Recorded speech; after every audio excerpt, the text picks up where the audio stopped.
Yeah, we back on Sunday night. The pen in the pocket, keep the heat up right. BMac, E Lop in the booth tonight. Step to the mic, let the whole game ride. The pen, let it rip, let it fly. BMac and E Lop, we live tonight.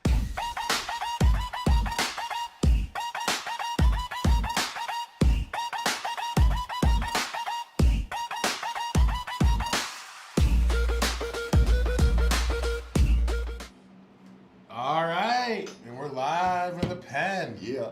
All right, let's see. Got a good one here for you tonight. Let's get into it here. Let's get in the chat real quick and make sure you can hear us. Let me go here. Yo. All right, let's get into this. Just to make Let's sure. get it. Just to make sure that everybody can hear us. Make sure you can hear us. Let us know if you can hear us. Shoot us a message, maybe a text. Let us know. Yeah. Make sure we're good. Well, George Kirby pitching tonight for the Mariners. I've seen him pitch a few times this year. So tonight we got Padres at Mariners. Padres 27-18. Mariners 22-15. Let's see what we got. A little bit of A little bit of a thing there. But if we take, I think it's good like that. yeah, I mean, if it's our ears, it doesn't matter because we're only listening to these for us. I can hear it now. I hear it good. You hear me? Yeah, I hear you. No, we're good. Yeah. I hear you. You hear me? Oh yeah, perfect. All right, There you good. Good adjustment there. All right, excellent. Eric Very just good. got back from Vegas. I had a good time. Went out there to go see No Doubt. No diggity, no Doubt doubt. in the Sphere. In the Sphere. It was a good time. Let's see here.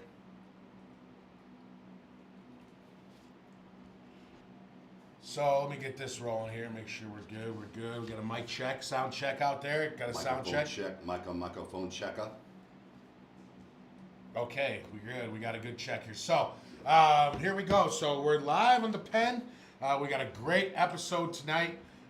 So when we book these shows, Brian's the one that's responsible for booking the talent that we have every week, and we got a good one today. We have a good one every week. I feel like I like them every week, but we got Dale Torborg. If the Torborg name sounds familiar to you, that's Torborg is his father's Jeff Torborg, longtime baseball Catcher, manager, legend. He right? caught 3 no-hitters. One was a perfect game by Sandy Koufax. Sandy Koufax. Sorry about that. Perfect game. Come on. Wow. And then Nolan Ryan no-hitter Wow. to boot. Yeah, that's Jeff Torborg, Dale's dad. Coached 10 years with the Yankees. Coach of the White Right Sox. before Billy Martin. Yeah, Yeah. and then with the White Sox. Yeah, Jeff called some games. Torborg called Yes, games. White Sox. Also, Yeah. So Jeff Torborg, great career. Dale Torborg, also a really good career coach. He was part of 2 World Series. He coached early in the year with the Marlins in 2003. And then in 2005, he was a strength and conditioning coach for the world champion Chicago White Sox. Yes, and I met him when I was with the White Sox in the minor leagues in 2004, and he was our strength and conditioning coordinator. He was like the roving guy going up and down. So, and then I also figured out that he was a wrestler. On top of him having a good He was a coaching wrestler career. in the WCW his name was the Demon, D-E-M-O-N, The Demon. The Demon. And he looked like Kiss, like the lead singer from Kiss. That was his shtick. Yeah. And huge guy. Yeah. Big, strong guy. So you probably know him from that. Yeah. And from doing the research, it looks like there was something that Kiss set up. Yeah, to we'll talk about that. Talk for about sure. it with him, yeah. But it looks like it was a Kiss sanctioned. Yes.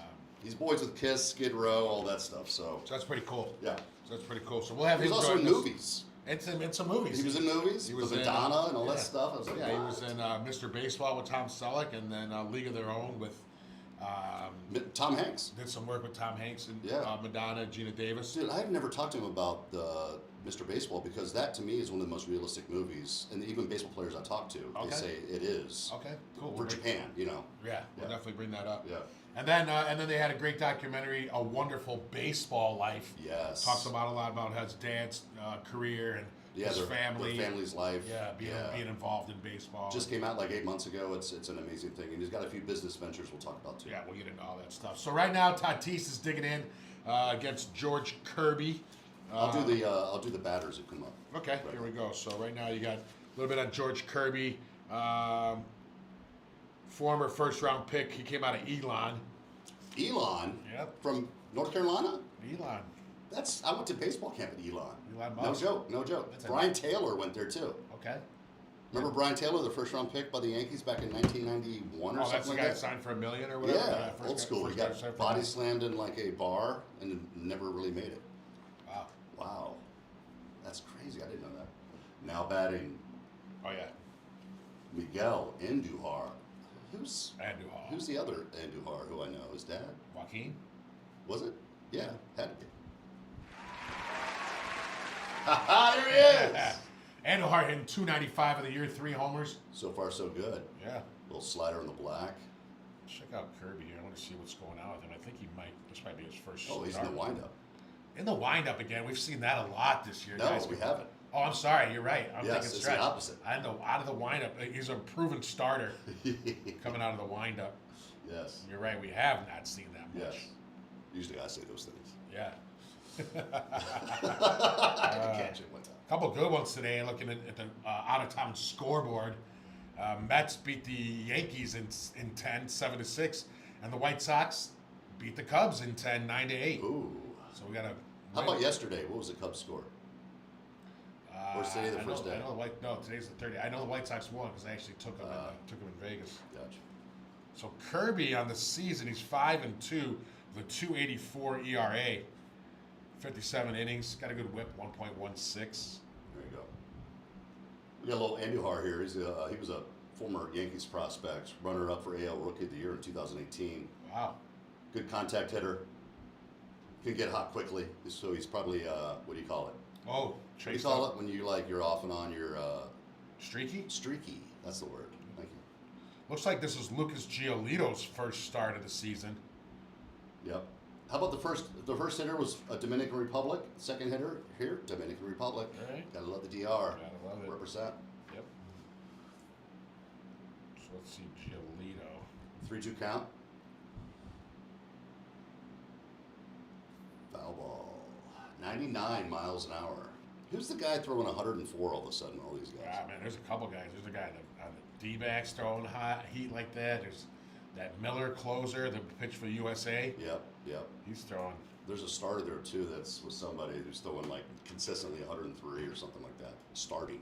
Jesus. Ooh. Oh, nice little play one by unassisted. Naylor. Or 3 unassisted. Sorry. All right, so top of the first here, are you going to give a pick to click here, or what do you like? You know what? Man. Manny Machado. Manny Machado, okay. He's my pick to click. All right, you like Machado. I'm going to like Naylor, actually, who you just saw field that ground Yes, ball. good call. Home run play today. If you're throwing any, Good call, different you want to teams. take I any like it. juice out there, lay the Pick. 550 or whatever you're getting, click. plus 550 to take Naylor. Yep. And if you want me, what I say, just give me a little bit. Okay. Boom. Oh! That's Gavin deep. Sheets. Gavin Sheets. Don't change your sheets. Same sheets. Bed bugs. Gone. Let's get it. Gone. That guy didn't have Wow. a chance to move. That was intense. 400 foot Now, bomb. when they point up there like that, is that just for like show? I don't know. Is he pointing? I always think Everyone are they pointing does at that. The, are they pointing at the bullpen? Or they I pointing actually at- did that. I hit one homer in my adult league, and I actually pointed to nobody. To Just 'cause nobody? but it felt good It doing felt like it. it. So maybe he was pointing. Did it hit her? Maybe you point to the person you hit it to. Yeah, I guess. maybe. Like, that's what hey, it is. yeah. That makes sense. I Yeah, never I thought like of that. Maybe. Gavin Sheets. We'll have to ask a hitter that one time when they come on. Yes. It's a 99 sinker went out at 104. I think it said 106. Blasted that ball. Wow. Now batting, Manny Machado. Manny Machado, the pick to click here. From Miami, Florida. I was surprised, but I was a little down. Oh, Booyah! man. Not that one. Man, great swing. That Kept was a that great head swing. still. God, that looks good. Yeah, it does. Oops. Here's Machado. No Ciento on that one. Oh, excuse me. Manny Machado, all-time All-Star, Gold Glove caliber defender. He's one of the baseball's biggest stars. You guys know him, Manny Machado. Who's the third baseman for the D-backs? Arenado now. See, in my own mind, I get those guys mixed up sometimes. Yeah, okay, I can see that. Machado, Arenado, kind of rhymes. You can put them in a rhyme. Yes. Quick check of the weather That here in flag on Seattle. his hat looks big. 63 degrees. It's like a nice night for baseball. Look at the flag on the side of Kirby's hat. Look at it. Is that big? That's a big flag. It's a big flag.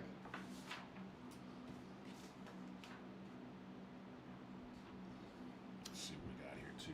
He's working fast, guys. He is working fast. Huh! Oh, we got a tap. Oh, Machado tap. Machado tapped, and it was Watch yourself. a strike. Shout out to my parents, John and Dave. Love y'all. How you guys doing tonight? You look at this guy just watching it. 99, just down. They've been having some hard times with their flooring. Oh yeah, They've been battling that. So really? yeah, it's been kind of tough. So love y'all. What they got going on? Thinking about you.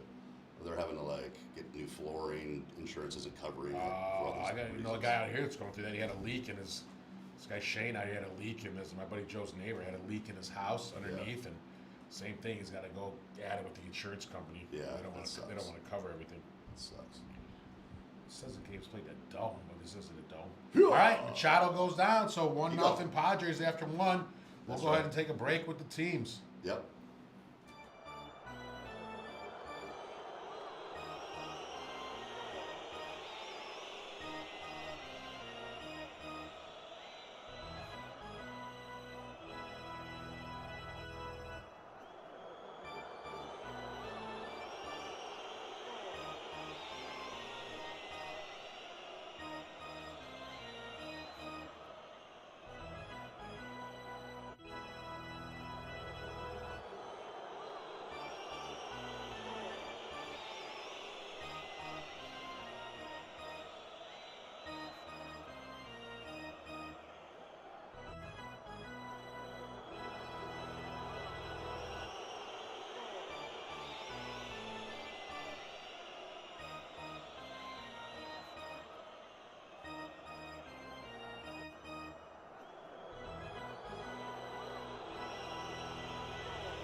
All right, and we're back. Batting first, J.P. Crawford. What do you know about JP? JP is you know what, he's like a team leader, dude. He's leading off. He sets the table. Yeah. Great defensive shortstop. Yeah, that's for sure. Yeah, he was a big prospect with the Philadelphia Phillies too back in the day. All right. Yeah, he's got a good IQ, baseball IQ. He is a California guy. Yeah, he is. Long Beach, baby. Is it? LBC. Okay, hey, LBC. Snoop Doggy Dog. Tell me about this pitcher. Well, right now you got Lucas Giolito on the bump. Giolito. I Yeah, wonder if Grilly knows him. Former White Sox. Ooh, Yeah. there you go. A little bit Fastball about up. Giolito. So he's just coming off. It's his first. So this guy's pitched for the Nationals, the White Sox, the Angels, the Guardians, and the Red Sox. Wow. Yeah. He's known for his strikeout upside when he gets locked in. When he gets dialed in. Yeah. He's got the little leg kick at the end where he finishes it. I like that. He is a former first rounder. Hitting 217 with 6 jacks. Yeah. I do know that Giolito played in high school. Cambio! His high school team was nasty. Let pitch. me tell you the high school team he played on, who he played with in high school. It was ridiculous. He went to Harvard Westlake School in Studio City, California. And I know when he played, so he played with Max Fried and Jack Flaherty were the other pitchers on the team. That's a pretty good, solid team. Well, Yeah. at the same time? Yes. Wow. Yeah, can you imagine you can State face champs. those three guys? It had to be, yeah. He sprained his ulnar, his UCL and his right elbow in high school, 2012. He committed to play at UCLA, and he's a short armor kind of guy. I think he got drafted, and he didn't play. Little 4'3" Johnson. He's kind of a short armor, almost like a catcher would be. When he catches it, goes right to your ear and throws. Yeah. Works fast. So he's selected first overall choice in the 2012 draft, but concerns about his elbow caused him to fall. They thought he was going to be the number 1 pick in the 2012, but he dropped to the 16th round. Sounds a little bit like R.A. Dickey back in my day. Oh, I remember R.A. Dickey. Remember that with the knuckleball? He didn't have a collateral ligament. Really? Remember that? He did not have one, so they thought, well, he's not going to even be able to last. But then he ended up having a pretty good career. Wow. We should have him on the show sometime. That'd be a good one. That'd be a good talk. Yeah, for sure. I'm going to write that down. R.A. Dickey. Still got a one, or nothing count here to the 2-hitter, J-Rod. Oh, 4'3", Tom Bien. Oh, that was kind of a weird play by Tatis. Tatis moved into the infield. They had him playing right field last week. Now he's playing second base. Is he really struggling that bad this year? Man, he did. I haven't seen his numbers He's yet. kind of lazy. I seen him miss a ball under his glove, and then the guy had an inside the park home run out of it. Yeah. I played with his brother. I pitched against his brother, actually. Tatis's brother? Yeah, he was the last out I ever got in relief was in St. Louis against Cardinals and his brother. Wow. I struck him. I didn't even know he had a No, he had a brother. pop-up or something. Not Now his- batting your not- pick to click, Josh Naylor. Not his dad, his brother? I'm sorry, his dad. Yeah. God, we're never even. Yeah. I had his dad in fantasy baseball when I used to play it back then. Fernando Tatis. And I had him in the lineup the day he hit 2 grand slams in 1 inning. Yes. That was incredible. Yeah, I came in to face McGuire and then him. Damn. Yeah. McGuire hit a ball 1,000 feet straight up in the air. Really? Yeah, he was almost like rounding second. And he Damn. caught it. I was like, oh my God. Oh! Oh, just calm like that. down. Just like that one. Just like that. All right. Wow. These innings fly by on Sunday nights. That's going to do it for the end of the first. See you after the break.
It's going to bring up Xander Bogaerts. Tell us a little something to me what he got here. A little four-time All-Star, two-time World Series champion. How about that? Wow, not a bad career. Just shoot. Great contact hitter, great clubhouse guy, supposedly.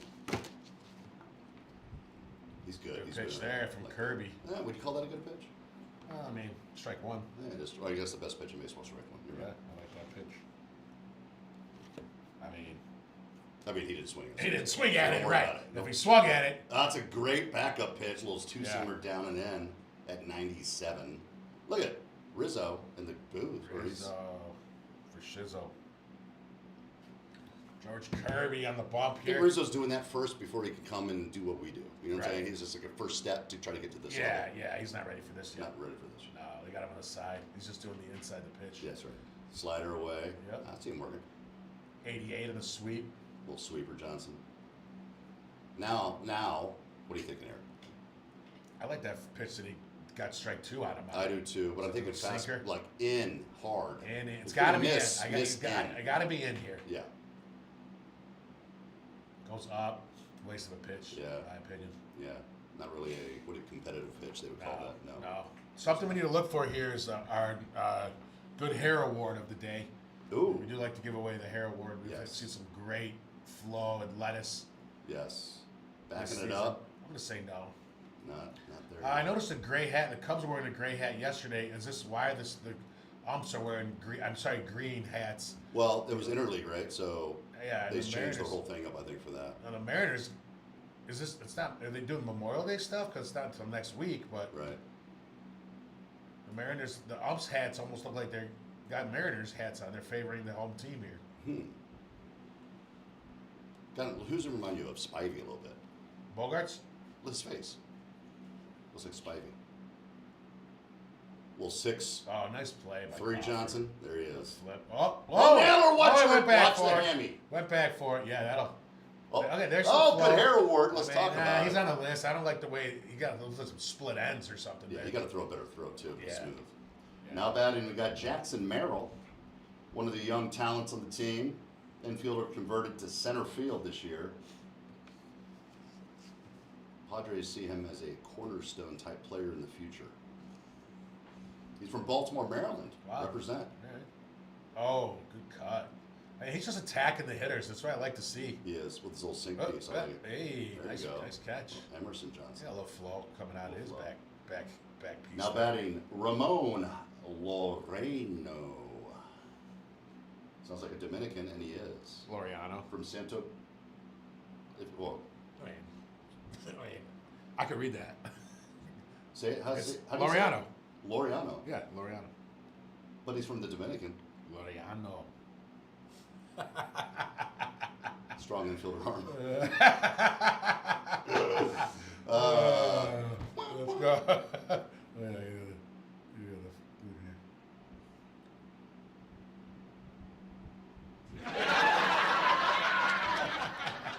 Oh, nice pitch by Kirby.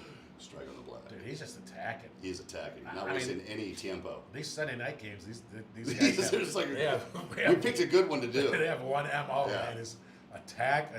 attack. Slider away. Oh, man. Why wouldn't you? He must have been looking slider away. I think he was. All right, now what? Now slider away? Oh God, that's a great question. Yeah. I mean, you can't Flip throw a that coin, fast. really. You can't throw the fastball. A quality pitch is going to get him. That doesn't really matter. Slider away. Yep. Slider away. The sweeper. We'll call it a slider. Sweeper. I don't think That's it's more got of a both. slider. Yeah, that does. That didn't really. Yeah, that is more of a slider. I agree Yeah. with that. Yeah. Not a huge sweeping motion. No. There he is. Top of the second. Remember here in the top of the fourth, we're going to be joined by Dale Torborg, the Demon. the Demon. Any wrestling fans out there? You got any questions you want to ask the Demon? Put them in the chat. We'll run it by him. Any White Sox old teammates of mine want to, message in? Let's go. Just ask them some Absolutely. questions. I know you're out there. Let's talk to the Demon. Now, B. Nelly put up a note, put up a message, replied, and said, "My guy." So does he know Torborg? He must. Yes, he was on my team. Okay. Yeah. Yeah. He was. So I started that year in Double-A after my Tommy John surgery, right? Okay. And then B. Nelly was in Triple-A Charlotte. Okay. And of course, Demon's a rover, so he's up and down all the organizations, so he knows who he is. And then I got called up to AAA later and stuff like that. So, Okay. We'll talk about it more after the break. yep.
All right, so we're back on the broadcast here. They're talking about the Vetter Cup. It's given to the winner of a 6-game series.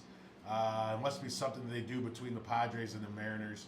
Now, this is rivalry weekend, is what they're calling this weekend in baseball. Yeah. You know, the Mets play the Yankees, the Cubs play the White Sox.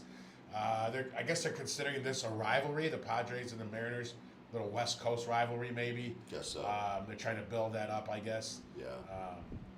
You think that Baltimore plays the Nationals? Baltimore did play the Nationals, yeah. All right. Yeah, Baltimore played the Nationals. There's Eddie Vedder. There he is. Rizzo. Eddie Vedder, big Cubs fan. Met him a couple times. Great guy. I actually caught the first pitch from Eddie Vedder when I was there. Really? I did. Nice. And I flipped it up to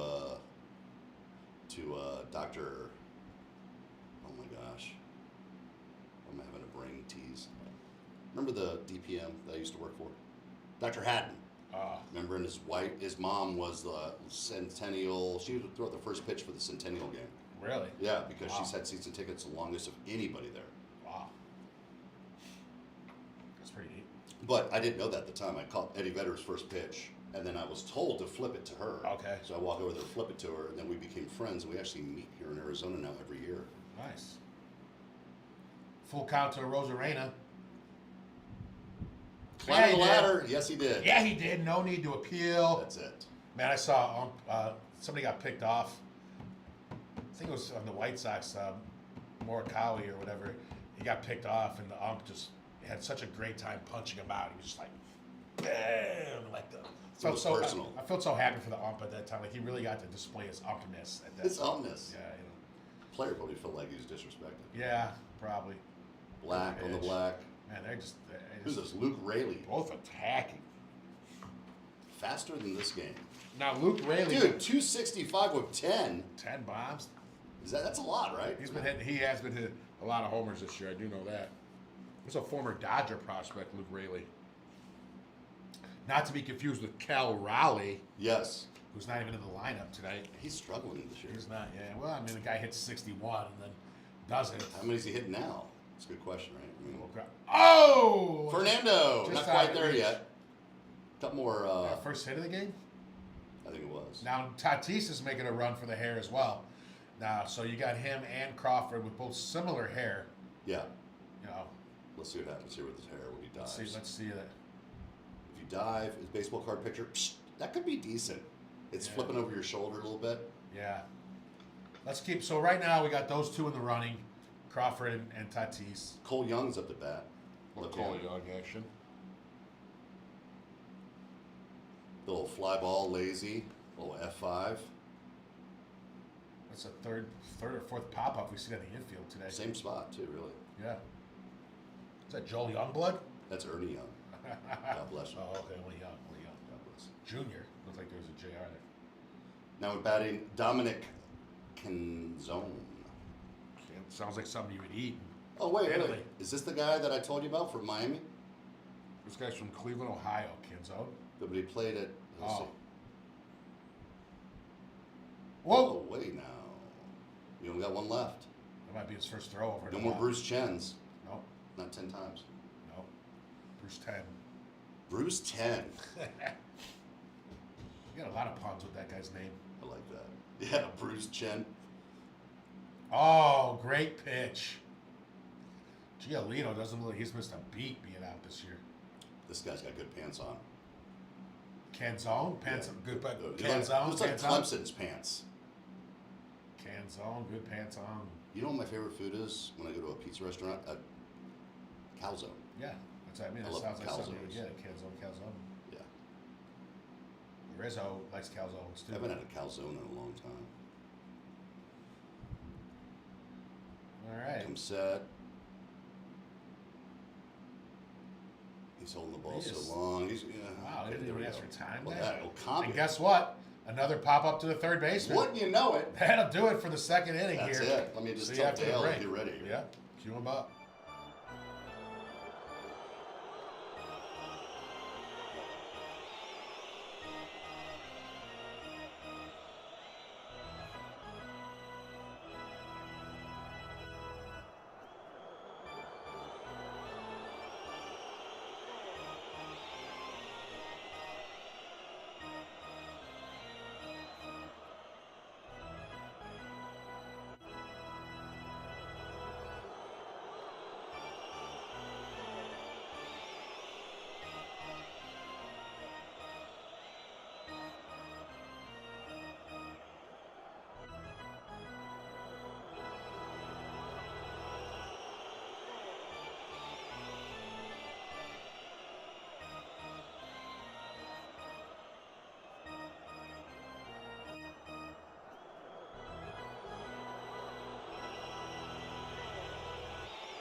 All right, we're back here, top of the third, 1-0 Padres. A little top of 3-piece.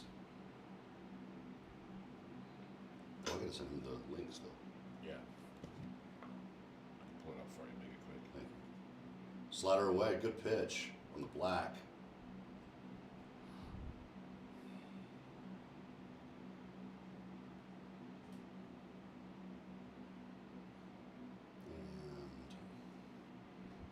And base, shoot. Third base is getting a lot of action today. Definitely getting some action. That was France. One By the way, guy, Tyler top of the third. France. Ty France, huh? T France. All right. He's a high contact hitter, obviously. Just mean contact. You make some good contact. Little contact piece. One down, Kirby 37 Freddie pitches. Freeman. Oh. This is Felix for. Is this Felix Fermin's son? Who was my manager? Freddie in for Dominican? me. Felix Fermin. Yeah, but this is Freddie for me. This is Freddie for me, yeah. Let me see. If that's the case, that's pretty cool. You know what? I think it is. It looks I like. mean, I think he probably just got is. called up. Probably is. Freddie for me. No, he's hit from Venezuela. I had him He's in the from Dominican. Venezuela, yeah. So no, it's not. Fastball high, unless he had a mom from Venezuela. Yeah, I'm not seeing anything No, about it's not. him being related to. Yeah. I liked how I knew that it wasn't because it's not the same country. Right, that's pretty good. That's pretty good knowledge. Fastball up. Venezuelan professional baseball catcher, yep. Venezuelans in the house. So he's Miguel Cabrera. What up, Carlos Zambrano? Yeah, You're yeah. out there watching. Yeah, Big Z. That was my boy. He was a great dude, man. I don't care what people say. Big Z, I loved watching him, man. He was good, dude. He was a good person too.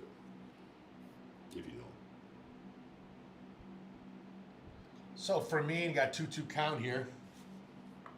Real defensive first type catcher. So I say probably in the 9 hole here. Right. Definitely handles the pitches step. Now here, tell me a little bit about this shadow that's creeping up here. You know what? Is that going to make it It does. tougher and tougher on these hitters? It does if you think about it. You know? I don't think really, as a hitter, you know, they're all professional athletes. They're all professional baseball players. So Yeah. it's all timing. It's all preparation. And you're going to do kind of, it's a guessing game, kind of. Really Yeah, it is. yeah. You know, if you got some talent and you can guess, then you got it. Right? Yeah. So it shouldn't. But I mean, are they losing the ball there at the end? Do you still see it? yeah, I mean, you see this at the last second, the pitch is 98.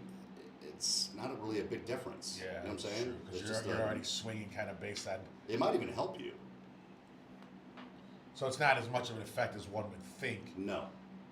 I think if you're putting in golf and you're looking at the hole and it's in front of you and you're just sitting there looking and you see this shadow and all of a sudden it's dark, Yeah. that is That effective. Yeah, for sure. That will mess you up a little bit. I Yes, think. it has. I've blamed many of missed putts on Yeah.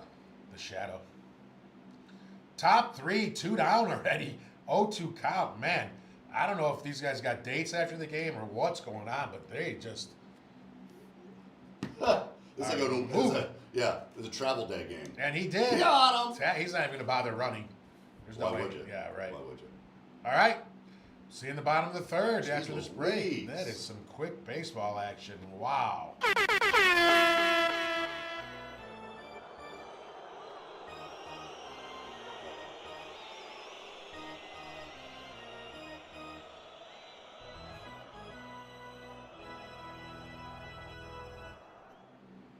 I realized too. Oh shit.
we're back here, bottom 3. Little Craig Stammen piece. Craig Stammen, first season as the Padres He manager. looks young. He looks very. He looks like he can still be playing.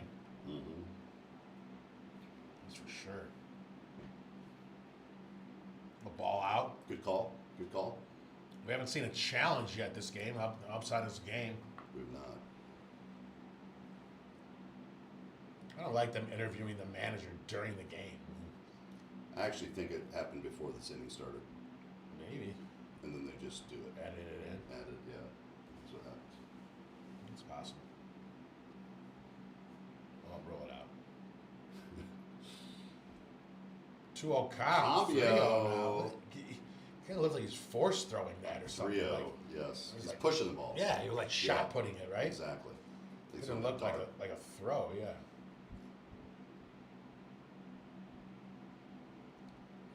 Good red. 3-0. What's he throwing velocity? What? 89. Four-seamer 89. Very hard. Maybe it's more effective because of the shadows here. Yeah. It is a weird. 91. I mean, I never watched a lot of Giolito. You know I mean, he was what? in the Sox for a while. Yeah. The way he throws is just a little like He hides the ball. He That's what does he hide does. the He ball. does hide it. That's what you call that. he bends his elbow a lot. Like It's like a catcher throwing to second. yeah. Sure. Not the way I would teach somebody to throw a ball. No. Tap. Oh, he called him. No tap. Wow, no tap. God, that you know what that makes you feel like as a pitcher? Oh my God. There's nothing Wow. better than being behind and coming back and punching somebody out Right. looking. It's like, dude, Right. let's go. Now the White Sox actually come into Seattle for 3 to play the Mariners after this, Mm. and then the Padres will be home to face the Dodgers. Yeah. Wow, Oh, man! geez. I mean, everyone's Maybe got the shadows are a little bit. maybe it sounds like everyone's got to worry about just chasing here. Colt Emerson. He's got Colt Not Emerson bad. 7 miles. I mean, that can't Not be. bad. Is that the season? Dude, now guaranteed cambio on the plate on this one. Or fastball high. That's what I'm calling. Fastball high or I like that. change up on the plate. Let's see this guy. There's no way he's got That's 7 why. miles this Okay. season. Here comes change up on the plate. 7 miles is gotta be. No, that's what he's hitting this Career? season. Is it? No. Is it really? Yes. They don't put up numbers for his career. I mean, dude, Come on, Eric. I'm not seeing him. Look at change up on the plate. Ha! Ah! Man, Good try. Catcher lets him know. Good job. You know what? You got to throw it again. I just can't believe this Change up guy's in again. the 9 hole and he's. Change up again, right here. But execute this one better. Ah! Oh, he hung it, and he got lucky. Right at him. Oh! Almost lost that in the sun.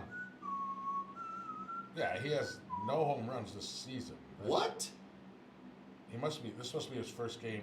It showed his Yeah, lifetime that can't- stats. That can't be. That's weird. Something's going on. I don't know. Yeah. Don't look this guy up. Colton Emerson. Colt. Colt Emerson. Emerson, Lake and Powell. Well, JP, who's this? Crawford? Yeah, JP Crawford. Colt Emerson, by the way, is 20 years old. God bless him. Yeah, so The this is 12-6 hammer. so this is his first. Yeah, that had to be some other stats because this is his first season in the bigs, and there's no way he's got 7 or 9. 7. Yeah, hitting 9 hole, no way. Oh, he just got called up. Call up top prospect Emerson. Did he have 9? That was probably minor AAA. leagues? Yeah. That's weird. They should. Mariners called up top prospect for his MLB debut. Oh shit! We got a little something going on. All right, so that was his MLB. Sorry, Mom. That was his first MLB at bat. Yes. He was originally announced Tacoma's lineup for the Rainiers home game against Sugarland today, but he was scratched shortly before the first pitch. Wow. Instead, he made the quick drive north to Seattle and will be the youngest Mariner Oh! player. Got drilled. Youngest Mariner player to make his major league debut since Felix Hernandez did it at 19 on August 4th, 2005. Wow. Let me get caught back up to speed here because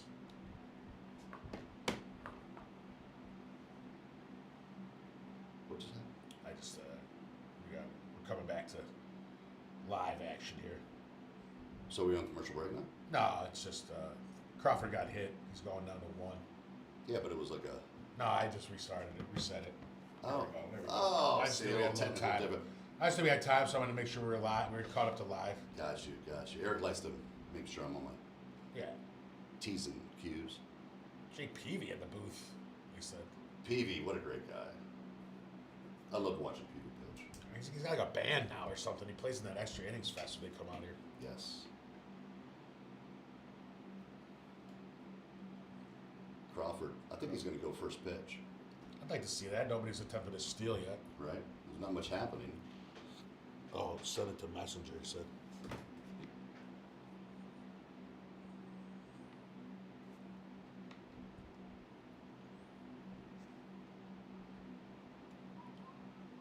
It's going to bring up J-Rod 0 for 1, grounded out in the first. 7 homers, 20 ribbies on the year for J-Rod. Here's the pitch. Giolito. Little high strike. Fouled it away. Giolito's at 40 through 3. I think Kirby was right about there. 44 maybe. Yeah.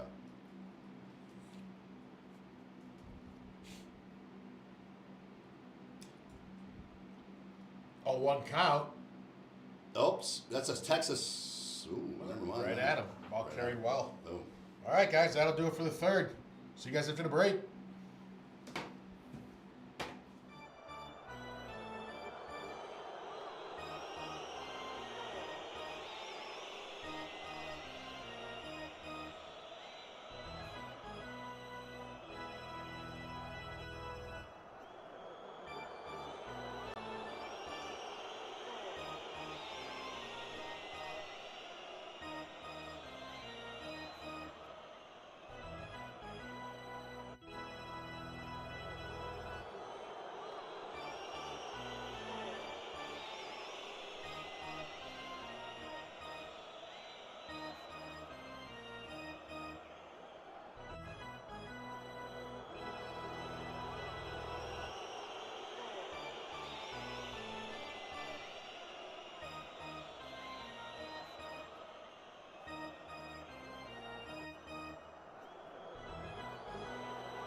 Top 4 guys back on here. Kirby in his 45th pitch, looking to pitch 46. Yeah, slider away, good pitch. Shadows Great pitch. creeping ever deeper to the field. Little 6-3 piece. 1 second, 1 pitch, One one pitch, down. 1 out. This game might be the fastest. This might be Greg Maddox material. This is Maddox Burley type stuff. Burley's another guy that Torborg definitely knows about. Yes, very much so. Reminder, guys, the Demon going to be joining us here today. This game's just going by so fast that It's crazy how fast this is. he's going to be joining us here shortly. I think each team has 1 hit, maybe. And Slider each down, pitcher please. just there's a. I mean, it's not even. It's It 5. hasn't even been an hour yet. 13. Yeah. Yeah. No, yeah, 5:08. Yeah. I'm gonna change my time. Zooming. Man, Oh, missed it. that was almost a strike too. Low Ciento. Gavin Sheets only one to homer, only one to account for a run in this game. and his 8th homer of the year. You know what? I mean, from now on, we should just say to our guys, hey, you come in the 4th-ish inning. Yeah. And you just, if you want to finish the game, you can. If Yeah, not, you just whatever. bounce. Yeah, It's like, right, hey, just absolutely. talk as long as you want. Right. There's not be so many rules. No, there's no rules. No rules. 3-1 count here, 94 cutter. Jason Gurley killed all the rules because he went all yeah, nine. yeah. He established new rules. He did. Yeah, which is fine with us. I like that. We're no rule kind of guys. Yes. You know, Rules are meant to be broken. the rules are meant to be broken, and there's a walk. So something about Kirby, he just can't handle Sheets. Homer and a walk to Sheets, but he's just been Kirby looks like he'd be riding on the headless horseman guy. okay. I think we got action. Oh, there, something's happening. We got action. There he is. We got action. There he is. I can hear you. Can you hear us? Yeah, yeah. We're gonna cut you in a second here. We're gonna still talk about the game a little bit. Yeah, we'll bust you in after this next at bat. We got Machado up to bat. God, the demon's on the horn, ready to come on in here. Homer and a walk. Yeah, yeah. Awesome. Little 6, Ground ball, 4, 6, 4, 3. Double play. All right. When we come back, We're gonna have the demon, the demon. Dale Torborg. Can't wait.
All right, guys, we're back here in the bottom of the 4th. They're showing a little bit of graphics here about first time baseball was played back in New York. But we're going to go ahead and bring on our guest, guys. That means that we have a... Call to the pen. All right, guys, we are here with... Dale Torborg. Dale the Demon Torborg. Dale, welcome to the show. Thanks for being here tonight. Absolutely. I'm happy to be here with you guys. This is great. This is awesome. And you know what? First pitch, 1 out. First pitch went out. These Sunday night games, man, they have just been flying They're by. like travel day games. Yeah. Yeah, swing of a pitch. They're ready to get out of here. First pitch. Yeah. I mean, the game started at 4:20, and it's already the bottom of the 4th here, and it's Not even an hour. 1 out in bottom of the 4th. Yeah. Yeah. Right. Yeah. Absolutely. So, real quick, one question for you. Most people know pieces of your story, baseball, wrestling, coaching, but when you describe who you are, who would you say you are? Oh man, that's it depends who I'm talking to, I guess. You know, That's a tough deal because it's kind of different parts of my life. I've done different things, obviously, and people do know me for different things. So, and obviously at the wrestling conventions, it's all about the Demon and who was your favorite. Who was your favorite match that you ever had. And then you'll have the baseball people, obviously, with Dad, being in Major League Baseball for over 40 years. Then my baseball career. So, people. What's interesting is I find so many people that I didn't think would be wrestling fans end up being wrestling fans, and you're like, I had no idea. To give you like a quick story, I literally, reached out to the Dodgers about my dad's documentary, and the first thing the guy calls back, thinking he's not going to know who I am, and he goes, "Is this the Demon?" And that was literally the first. I'm like, "Oh my God, yes!" So he said he followed me in my wrestling career. So it was kind of cool awesome. to have somebody that was in the baseball world just knew me as the Demon, That's cool. That's super cool. That is cool. That's cool. So guys, here we go. We have the Dale Torborg, the Demon. Dale you played at Northwestern. Yep. Okay. Yep. And then you coached some with the Marlins, coached with the White Sox. And then you became the Demon, or what was the timeline? Well, he played first. Yeah, so I played in the Mets and Yankees organizations. I got hit in the face of the pitch my first year in Kingsport. We were playing Elizabethton Twins. I got 3 hits the night before at our place, and then the next night I get drilled in the face at their place. It was 7:30. It was bad lighting. You know how those minor league fields are. Yeah. And so I got drilled in the face, and I wasn't a prospect to begin with, and then you have something like that happen. It's like, your chances are slim to none this is going to happen for me. So, but it is what it is. So went from the baseball world thinking that's all I was ever going to do, growing up thinking I was going to take Don Mattingly's place with the Indians, to not having a career. But the joke for me was a lot of my teammates used to say, you should be a pro wrestler, man. You got the size, you got the mentality. I was a huge Kiss fan growing up. They're like, that's something you should do. And it was kind of, yeah. But I had no idea how to get into that business. It was completely foreign to me until Northwestern was playing in the Rose Bowl. My college roommate was playing number 47. Jeff Shine was playing in the Rose Bowl 95 into 96. Okay. And I ended up on the same flight with Hulk Hogan. And once we got to LA, he introduced me to Macho Man, and Macho Man's because Randy Hogan goes, "Randy, I want you to meet Dale Torborg," and Randy goes, "Torborg is your dad, Jeff," and I'm like, "What?" Well, the Macho Man was a baseball player, wasn't he? Yes. Yeah, I believe he was catcher. He was, and I was like locked in, going, "Wait a minute, that's his real voice," and I couldn't get over that, and I'm like, "Snap out of it, Don's talking to you." Right. And then so we talked about baseball. He's like, "I was a big fan of your dad's," and so as we were talking, I'm getting goosebumps as you're telling this. Yeah, man. This is freaking cool, man. It was an awesome moment thinking that he's talking to me about baseball, and to give you a little bit about his intensity. Randy actually blew out his throwing shoulder. He was with I think the White Sox and the Cardinals and the Reds, I think. So he had some as a catcher, and he said he was an all or nothing catcher. He had a lot of power, hit it out or struck out. But he said he blew out his shoulder, so he threw 1,500 balls a day left-handed and came back as a left-handed first baseman in pro ball.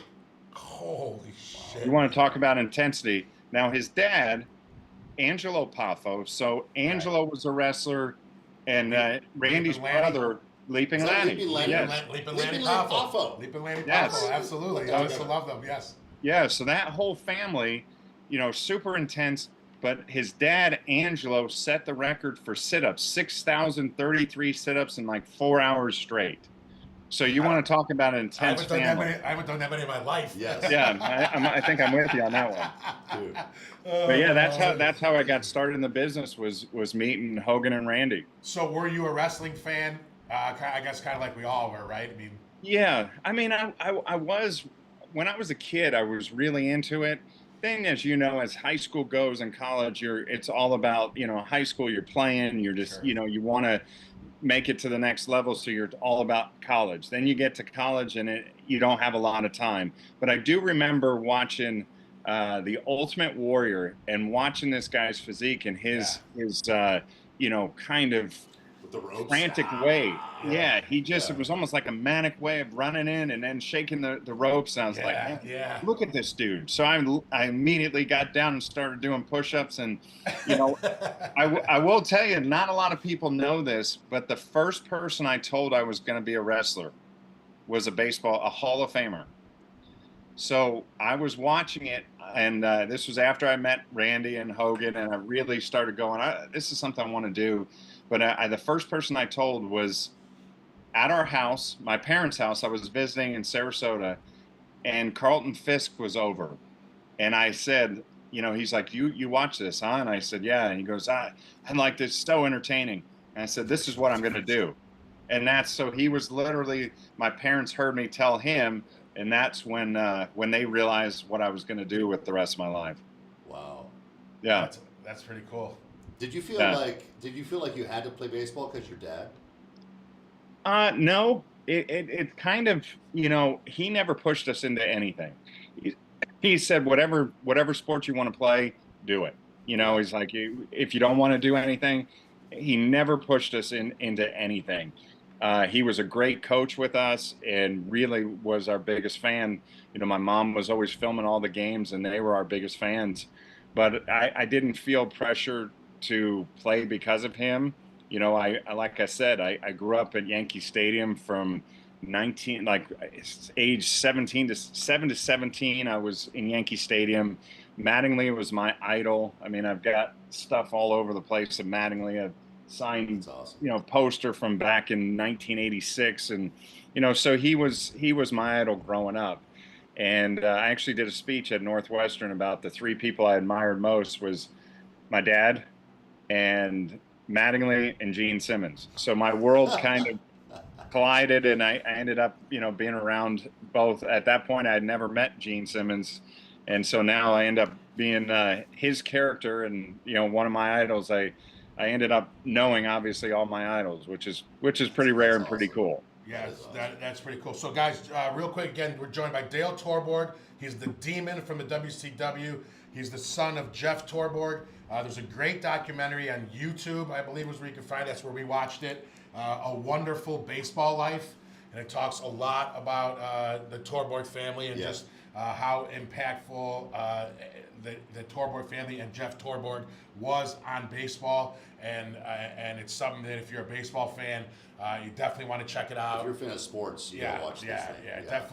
Definitely get to see some cool behind the scenes stuff. Again, we talked about it. Jeff Torborg, Dale's father, caught Sandy Koufax's perfect game, and also a no-hitter by Nolan Ryan. Yeah, I mean, he caught Nolan's first, and then Ryan, actually, tell the story about Nolan Ryan talking to your dad about how he helped him.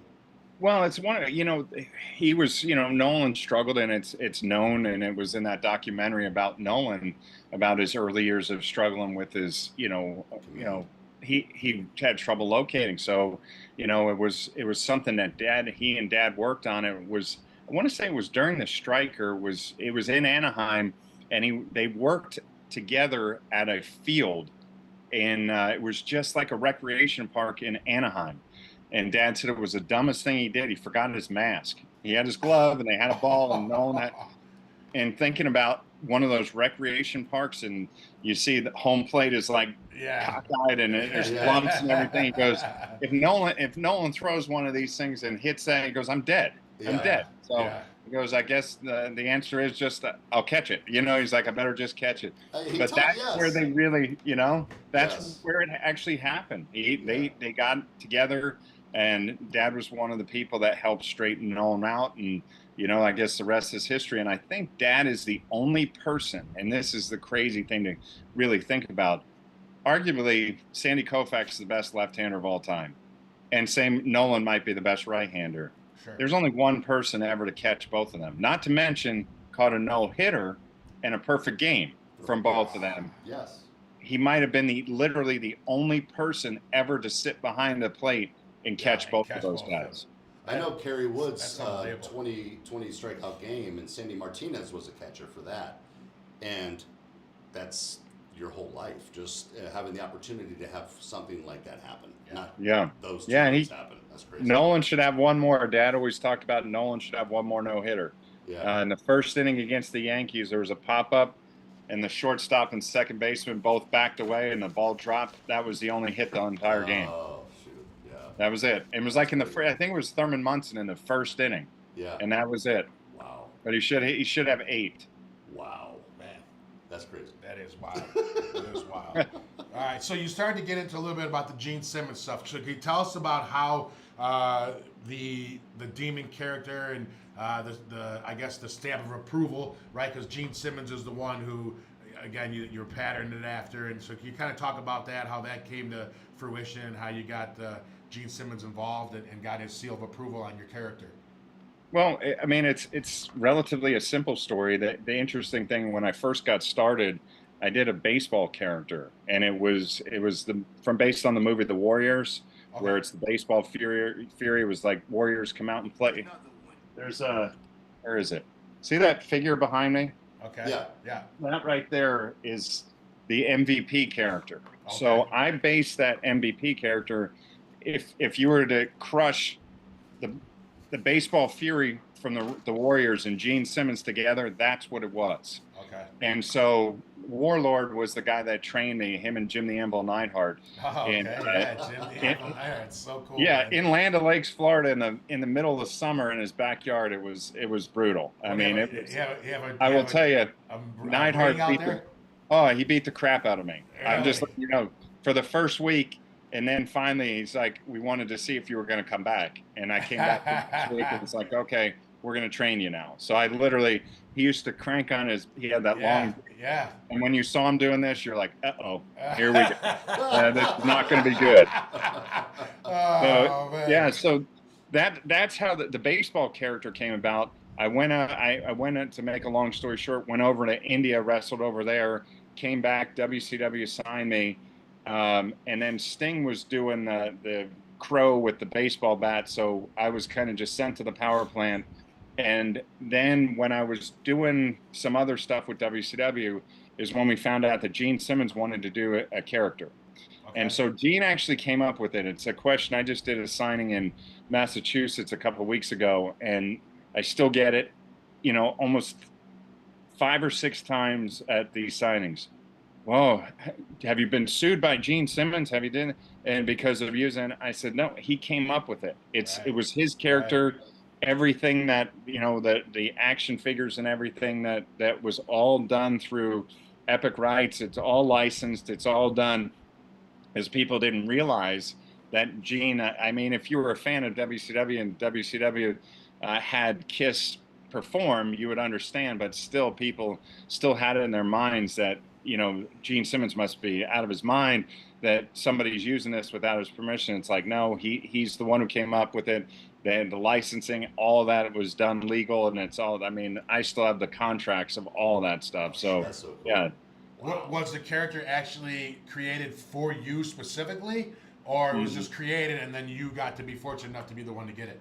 I ended up having to do a tryout match because they wanted it to be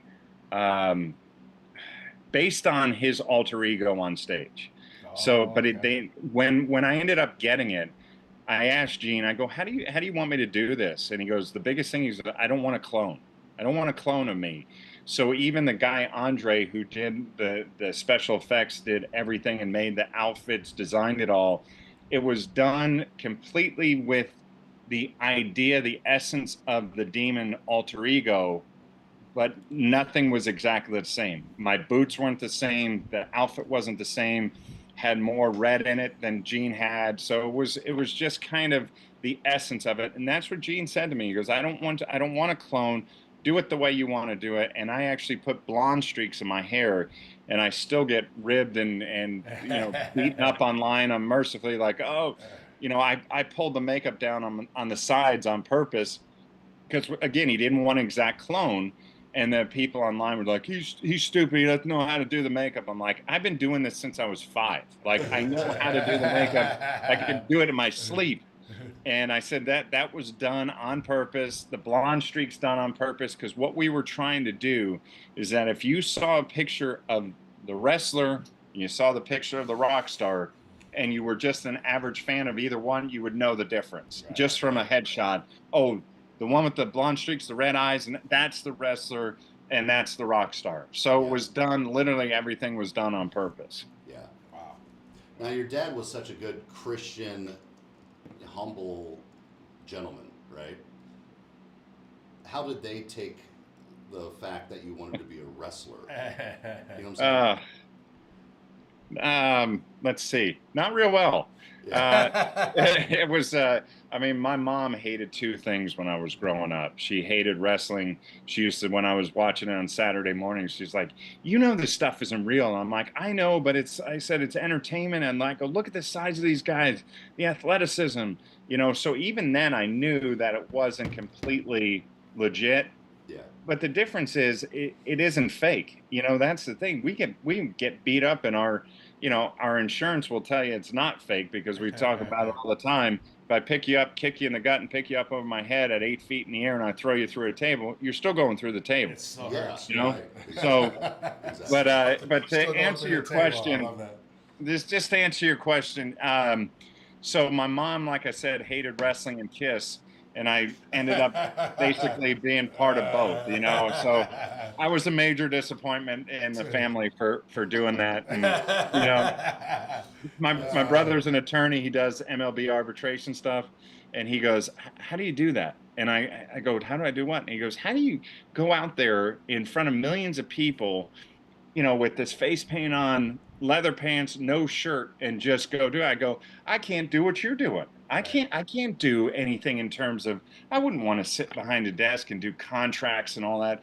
I'm like, that's not me. So we're completely different in that. So, you know, but they all ended up really respecting it. I mean, my dad was so proud of watching me on TV and just, you know, telling people that, you know, that I was a wrestler and all that kind of stuff. So he really enjoyed my career from the wrestling side of things. And then obviously the baseball stuff we always had, because, you know, Brian, we were together with the White Sox. I spent 18 seasons with them, you know, and I was with the Expos and the Marlins before that, after my wrestling career. And then during, I would go back and I would wrestle in the off season. So, Got you. you know, spurts, but I never quite left it completely. Yeah. I was going to ask you, how do you transition from wrestling to being a, you know, strength and conditioning coach? You know what I'm saying? Well, the way that it actually happened, my, you know,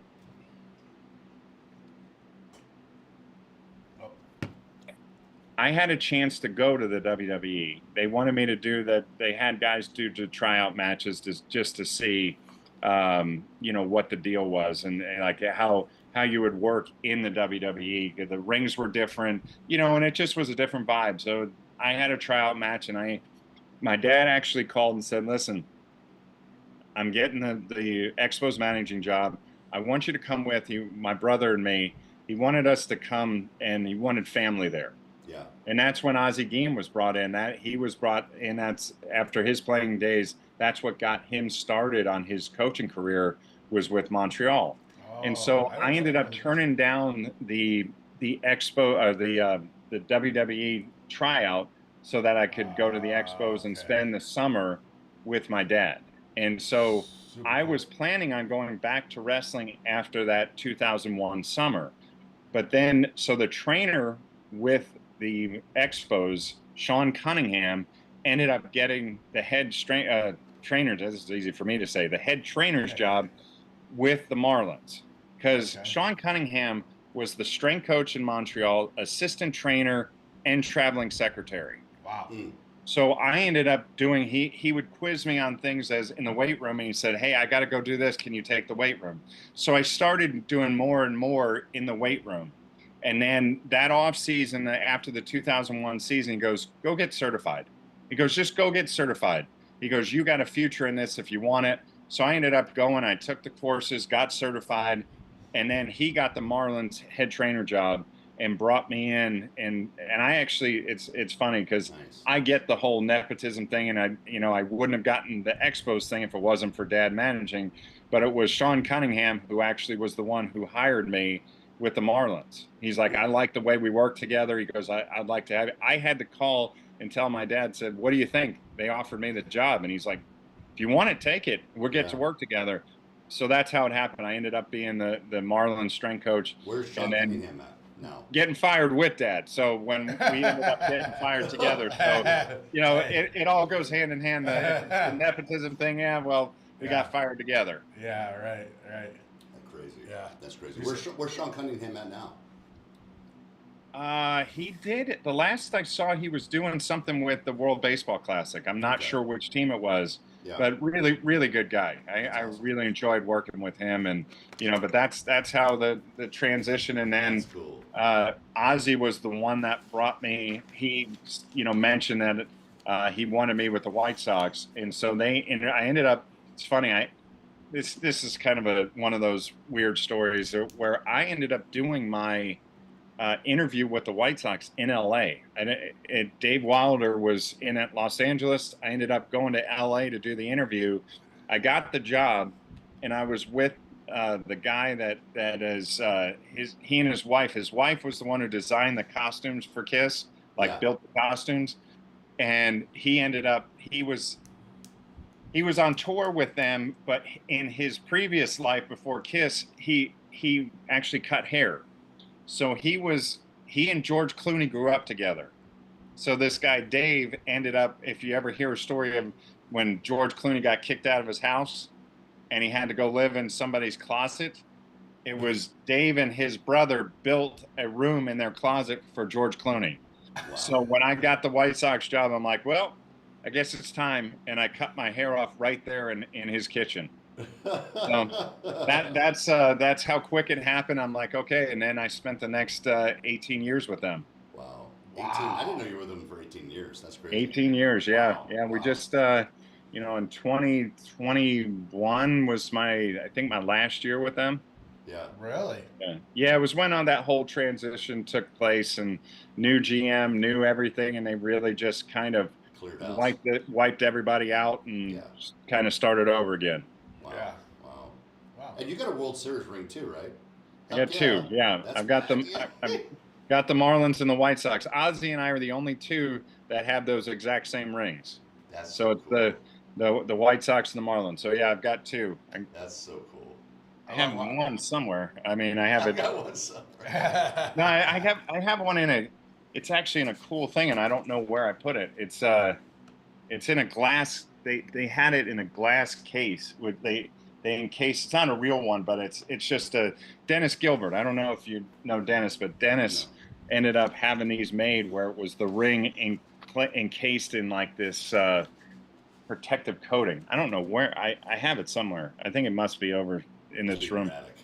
Well, if you saw this room, you see what's behind me is nothing compared to what the rest of the room looks like. It's just ridiculous. It's wrestling, it's music, it's baseball. Little Skid Row. Skid Row guitars over here. There's all kinds of stuff in it. This is the most eclectic room. Mark Tremonti, who is the guitar player from Creed, his brother said he came and saw you. Goes, it's going to take me a week to see everything in here. I don't know his name, but I bowl with a guy from Creed. You what? I bowl. I've been bowling. On this league, and we'll stop this in a second because I don't know much about it. But there's a guy who was on my bowling team last year, and he was with Creed.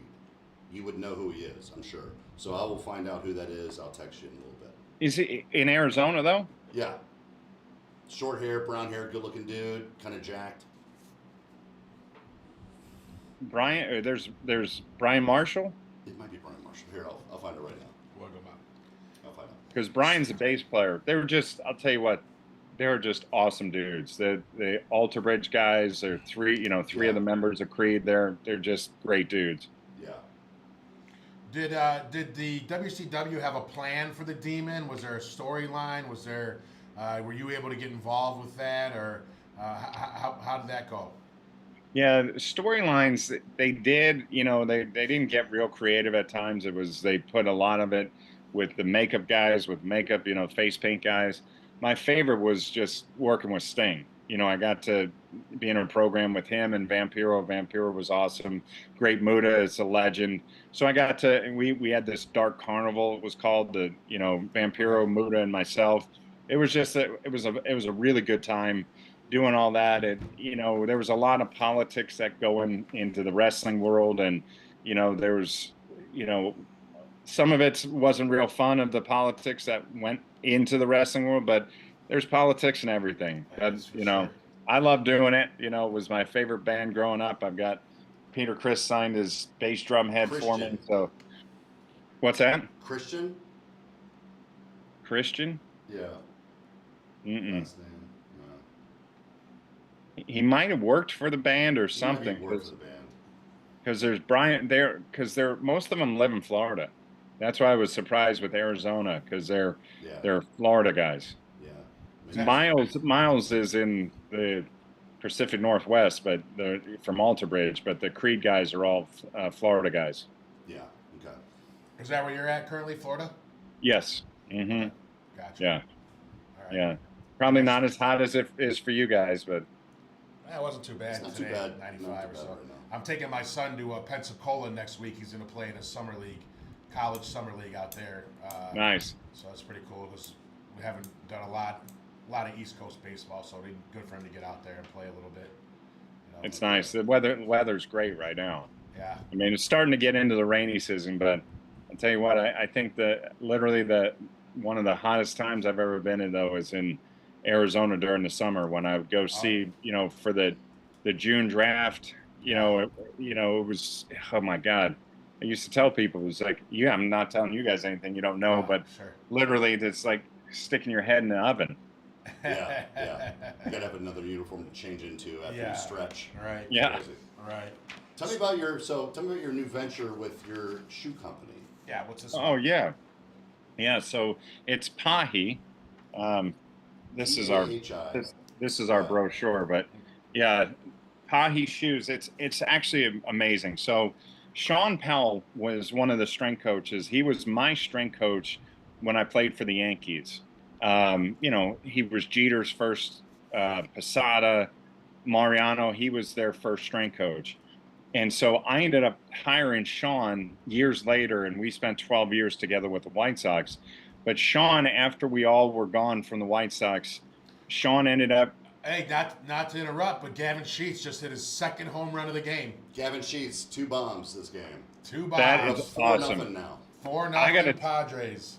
I'll go back to the Pahi in a second, but I got to tell you, All right, Gavin Sheets was, you know, a kid that I got a chance to work with. And what a great Where was kid. that at? Where did you work with him at? With the White Sox. Okay. So he was a young kid coming up, and I remember just going.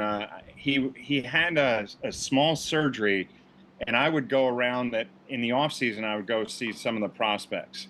Okay. And he said, "I can't train. I just had the surgery." I said, "Listen, I don't need to see you train. I know what you got."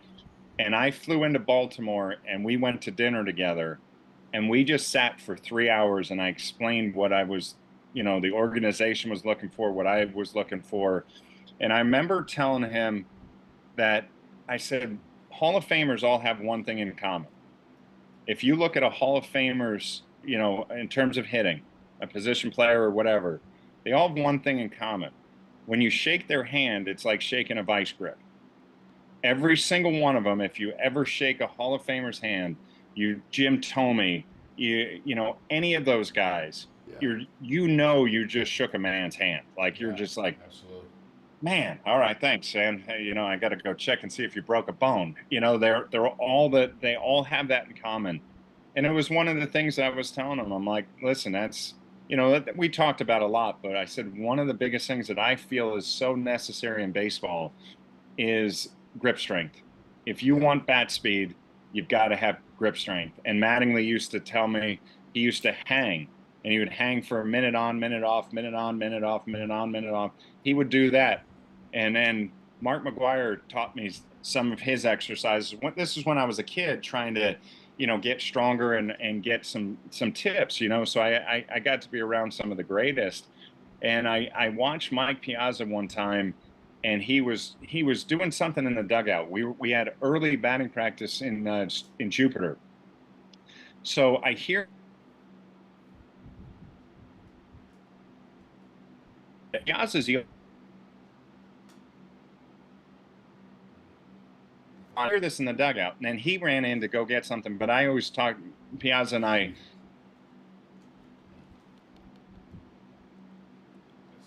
Like and kiss and all that kind of stuff. Yeah. So, but he went in,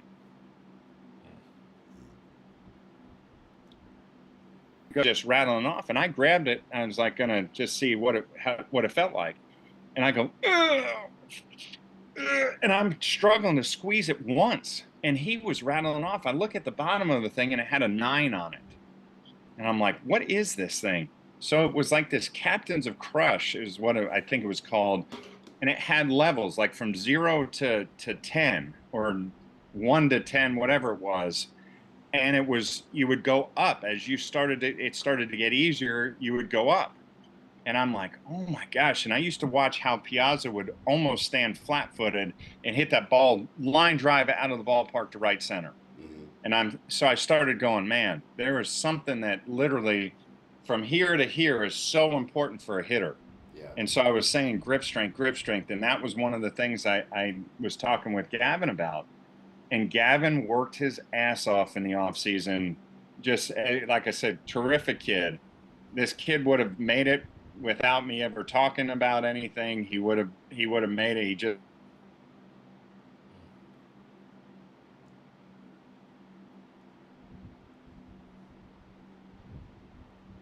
that thing. He did everything, and his dad, obviously, being a former big leaguer, helped.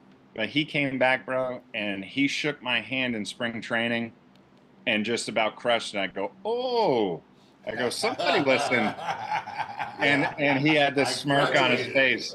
And I said, did it make a difference? And he goes, it did. He goes, I see the difference. I said, awesome, bro. Just a terrific kid. So I root for him so much. That's awesome. His career, but I'm just proud to see what he's been able to accomplish there. That's awesome. And I had Tatis for a short, tiny moment, and I said, this is when I felt old. I looked at it, was like 2000. You knew his dad too? It was like 2016. Yeah. Yeah, it was like in June when we had everybody there. And I see this kid was born in 2000.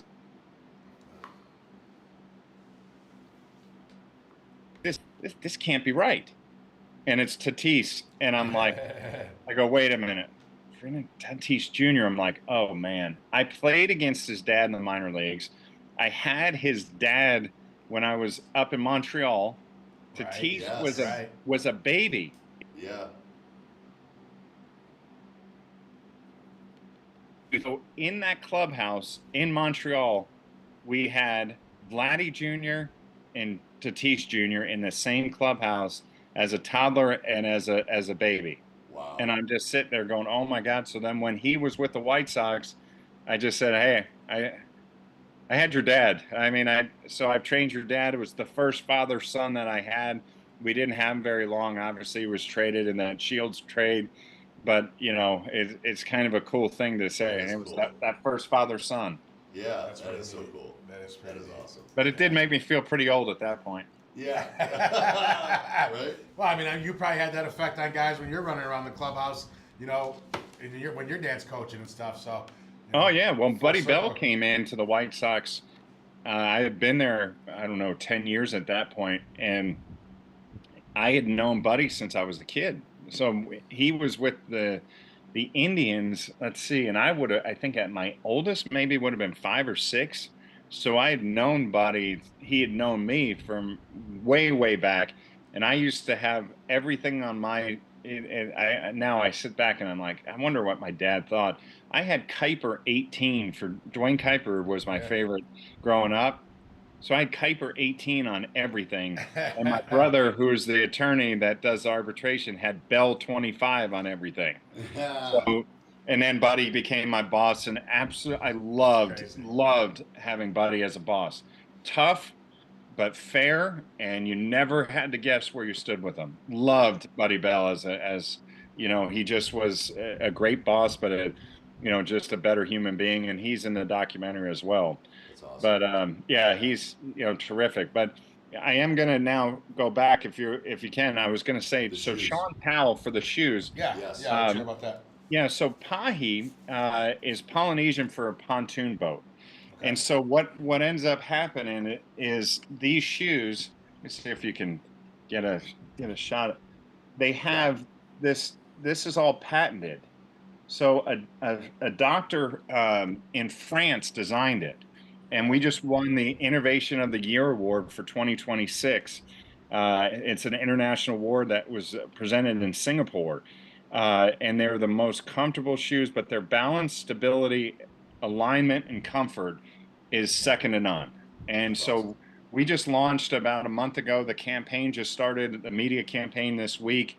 But Sean Powell was one of the founders. So Sean, like I said, was one of my strength coaches. It was my first strength coach with the Yankees. And then we had been friends forever. He's a Renaissance man, wrote movie scripts, wrote a book with Darryl Strawberry about addiction. Like, he was the writer, children's books, poetry. This guy has done everything. So he is a co-founder with two gentlemen out of Tampa. One's 78, the other one's 85. They came up with this business, and so far it's going great. So it's Pahi. And if you go to pahiusa.com is the address for it, pahiusa.com. Okay. And if you guys want to order this, my code is BBB10, which means balance beyond belief. So BBB10. So if you see balance beyond belief is right there. Balance beyond belief. Yeah, that's the whole. I saw the commercial for it. Yeah, And that's yeah. what they say So there. Yes. So It's what does it do for you? What's the benefits of wearing the Pahi shoes? So it's really the balance of it with the pontoons. It's got a port system, which is the Pahi outrigger technology. Okay. And what it does is it stabilizes your foot, and right in the midsole of your foot. Right. And everything was tested. The doctor did it for 15 years, designing these soles of these shoes, 7 years of testing and 3,000 trials before it ever became an actual shoe. Good deal. And then the guys from Pahi had some designers, former designers of Nike and Puma and all that. They built the shoe around it. I got to tell you, I did a signing in North Carolina, Mad Monster, and I stood for 2 days on some.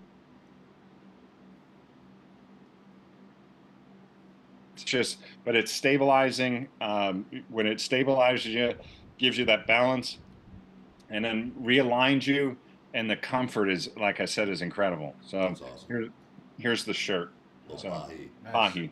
So I'm dealing with a little hip pain. Will those shoes help me out?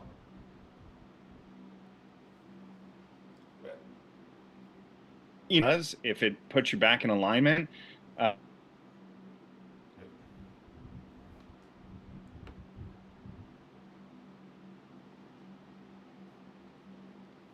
They have helped everybody that that I've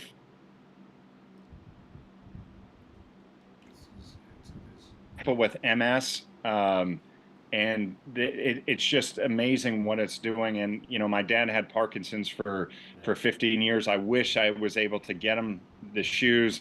I want to reach out to Kirk Gibson's Parkinson's charity, because I think this is going to really help anybody, but specifically MS, Parkinson's, Down syndrome, autism, all of those where there's an issue with stability and balance.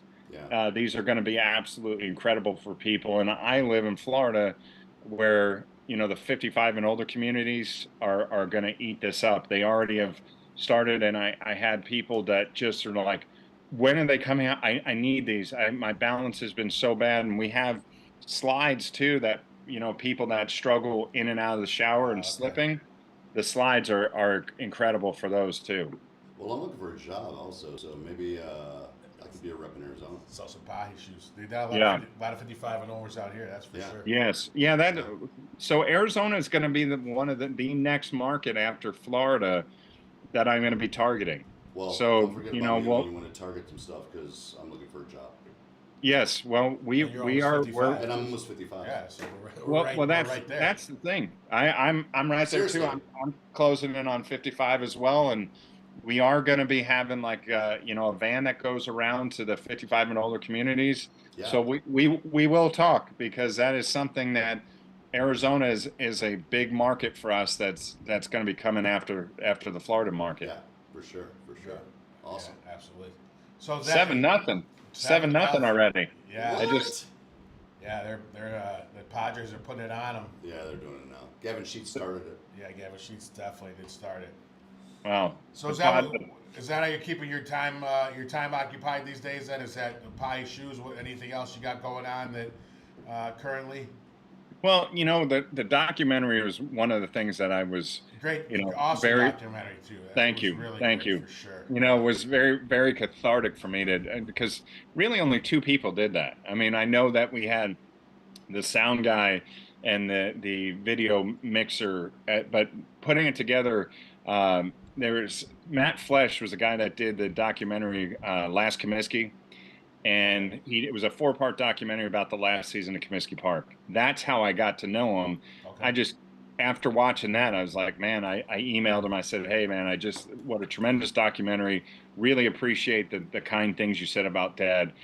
And he reached back out right away, and he's like, hey, if you need anything, let me know. And he sent his number. I called him after I played that Last Comiskey for my parents, and they loved it. So I called Matt with my parents right there, and they had the really nice time chatting about it. And then when Dad passed, you know, about a month after, I reached out to him. I said, hey, would you have any interest in doing, you know, like an hour-long kind of, I don't know, I didn't want to call it a biography or anything, a documentary. I was like, just kind of a retrospective of Dad's career, and like we can play it for the celebration of life, which we did in June. But then I found my parents' archives, and I went through, I converted over 36 hours of VHS to digital. Wow. And then between 35 to 4,000 pictures and documents. And I kept sending them to Matt, and I'm like, check this out, check this out. And I had filmed my dad in 2008 telling his stories, because I said, there's nobody that tells your stories like you do. Right. And it was really meant for our family more than anything else. Sure. And then when this started to come about, I sent everything to Matt, like 10 hours of footage. And he's like, this is incredible. Yeah. And so we kind of just matched a lot of the stories with that Dad was telling with all the documents that I found. Ray Schalk, you know, the Hall of Fame catcher, had sent a Western Union telegram. Dad talks about it. I found it. I found a Western Union telegram and said, you know, Jeff, congratulations on the Sandy Koufax perfect game. And it says on the bottom, from Diane and Cary Grant. And then, I mean, it's amazing. Right. It's just Wow. such cool stuff. And I have a letter from Mark Harmon saying, you know, because my dad went to Rutgers, my mom and dad went to Rutgers. Okay. Mark Harmon, his relatives, you know, Ozzie and Harriet Nelson, and then Ricky Nelson, and then the sons that were Right. Ricky Nelson with the band Nelson. Yes. Yes. Yeah. So because of Ozzie went to Rutgers, he was telling them, oh, there's this catcher from Rutgers. He's going to be with the Dodgers. That in the letter from Mark Harmon, it's a great letter, talks about how he used to look every day into the box score to see how Jeff Torborg did. Didn't care about so Koufax cool. and any of them. It was to see how Jeff Torborg did. So it was just, you know, some really, really cool documents. You know, my dad's master's thesis, just so much stuff. And then we ended up doing the documentary combined. So what we had for the celebration of life was almost wiped out, except for that first intro. Almost everything else was wiped out because my brothers weren't in it. The first one, my mom wasn't in it. Once they saw it, I'm like, this is what I was talking about. Will you guys do it? You had to Of sell them course. on it. Yeah. So that's how it all ended up coming to fruition. And, Yeah.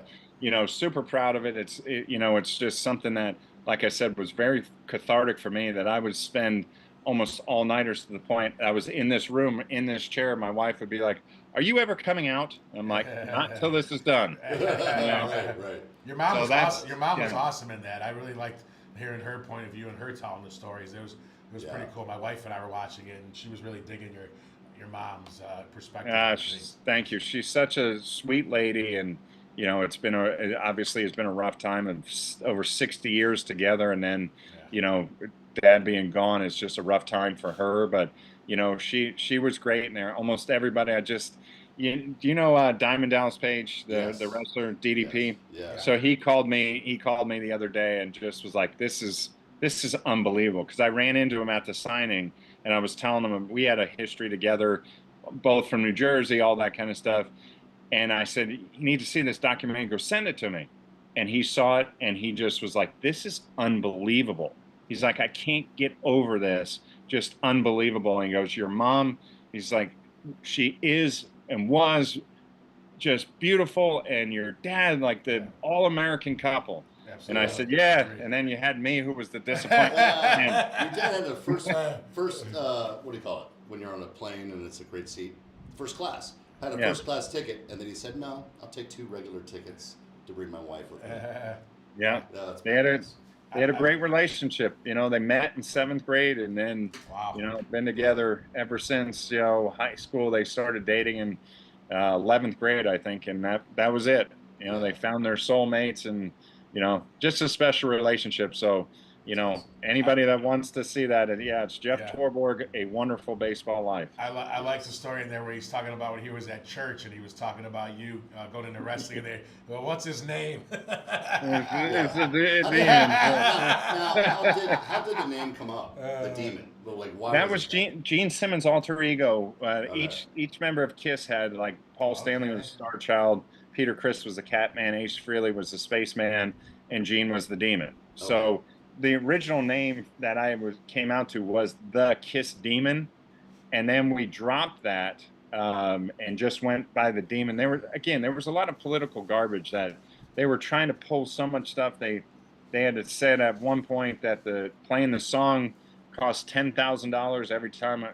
I had the contract, and it was $100 every time it was. And I told WCW that because of the politics. That got me a 3-month vacation at home because they were pissed that I had the contract. Wow.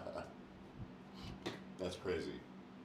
With the wrestling world, which I loved it. I loved every part of it, but the politics, and especially with the Kiss and the Kiss contract and all that, there was so much that was not true that, it would cost this and this, and it wasn't true. So, but it is what it is. I enjoyed what I did, and got to spend time with my idols. I'm going to see them. I'm going to see Gene and Paul. I got invited. They're going into the Songwriters Hall of Fame in New York next month, so I'm going to get a chance to see them and congratulate them on their Hall of Fame induction. Awesome. So you were a Kiss fan even before any of this happened? Yeah. 5 years old. My brother brought home the Destroyer album. At 5 years old, I was hooked. That is so cool, man. Yeah. That's so cool. So, You're living a dream. Well, it just, I did. I've been extremely blessed and living the. Is your wife like that too? Is your wife on the same page as you, music-wise and all that stuff? And as what wise did you say? Music-wise, like musically, and. No. So she's not enjoying this moment in your life like you are. Kiss, yeah. No, she was okay with it. She's more. My wife and daughter are more country than. I'm still, I can't get out of the 80s. I'm kind of stuck in, this will ruin any street cred that I have, if I even had any at any time, and I really don't care. But my brother gave me the Nirvana album for Christmas one year, and we're talking about the Nelsons.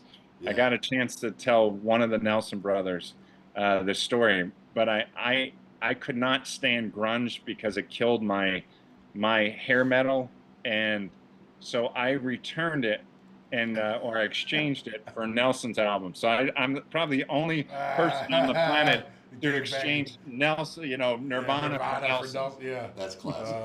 So my street cred, everyone just clicked off like, this guy's a loser.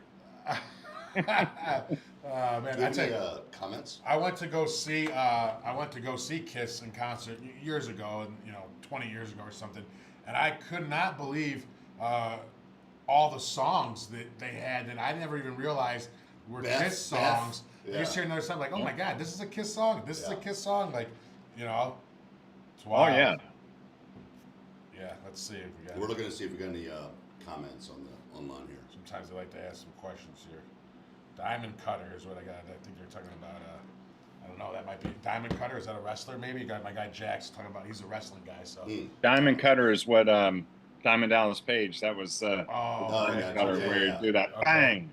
Shout out Yeah. Jax. That's what he's talking about. Okay, got it. So, what about some similarities or even maybe opposites of being in a major league clubhouse as opposed to being in the wrestling locker room or clubhouse or what have you? Oh, that's a really interesting question. The wrestling world is different now than when I got in it. There was strict kind of unwritten guidelines of you would have to come in and shake all the veterans' hands and be very polite about how you doing, nice to see you, nice to see you. It was like this weird type of fraternity type of deal that doesn't happen now. It's completely different. But the way that I grew up in clubhouses was, I'm young. It's like speak when you're spoken to. These guys are trying to get ready for a game. Don't bother them, that type of thing. Don't go up and shake their hand. So it was completely opposite. One of the things that was difficult for me in the very beginning, when I first got into the wrestling business, and it's not as much like this anymore, when you would shake a wrestler's hand, it was almost like a dead fish. And what that was to see, you would shake very lightly, and it was to see what kind of work you were going to be. Were you going to be stiff in the ring, or were you going to work with somebody? So it was one of those, again, unwritten rule. Like a fraternity shake. Yeah, and I remember the first time someone giving me that handshake, and as you know, in the baseball world, everyone, really crushes your hand. Yeah. So I'm literally going, what was that? Like it was that dead fish. And then someone smartened me up to it, said, this is what it's about, because when I first went in, there was one of the main guys behind the scenes was Terry Taylor, and I crushed his hand. He's like, easy, brother, lighten up, And I was like, oh, sorry. Because it was hard for me to kind of change my mentality when I was shaking a hand of a wrestler as opposed to anybody on the street. Yeah. But I mean, it was interesting because you had in the clubhouse or the locker rooms, you had your superstars, and you had, the guys coming up, and you had the mid-card guys. And, it was the thing with wrestling though, you could piss somebody off and not even know it, and they would say you got heat, and they wouldn't. That means you're going to get there was a lot of on the ring, right? You're going to get what's beat up that? in the ring. Does that mean you're going to get beat up in the ring if you got heat? Well, no, it could just mean that someone didn't like you in the front office or whatever happened. I mean, there were certain things that happened in the ring that it could get real fast. But if you got heat and they might not push you because you didn't shake someone's hand, then they thought it was a snub or something. That's completely different now. It's not like that anymore. And even when I was wrestling at 6'6", and at that point I was probably in the I ranged from 250 to 260 in there. I was an average size guy. You had Kevin Nash that was 6'11". You had Big Show that was over 7 feet. Scott Hall was 6'6". Hogan was 6'6", 6'7". You had so many of these guys you didn't realize. Brian Clark, Brian Adams, Glacier, all these guys were way bigger than you would think. Yeah. And so the difference now is that the bigger guys you aren't seeing them on TV as much anymore as more of the high flying guys, right. Which was the exact opposite. Everything was big guys in the WCW, WWE at the time, and then you had your cruiserweights. Now what would have been considered cruiserweight back then is now your normal kind of world champions and that type of thing. Right. And they're incredible athletes, absolutely incredible athletes. Yeah, they have to be. Yeah.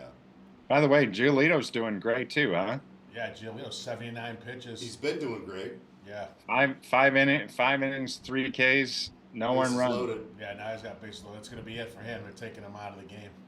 He's another I really enjoyed my time with Lucas as well. Another really good guy. Yeah. He's been around for a bit. He's a couple Yeah. different organizations. Yeah. Yep. No hitter. Yeah.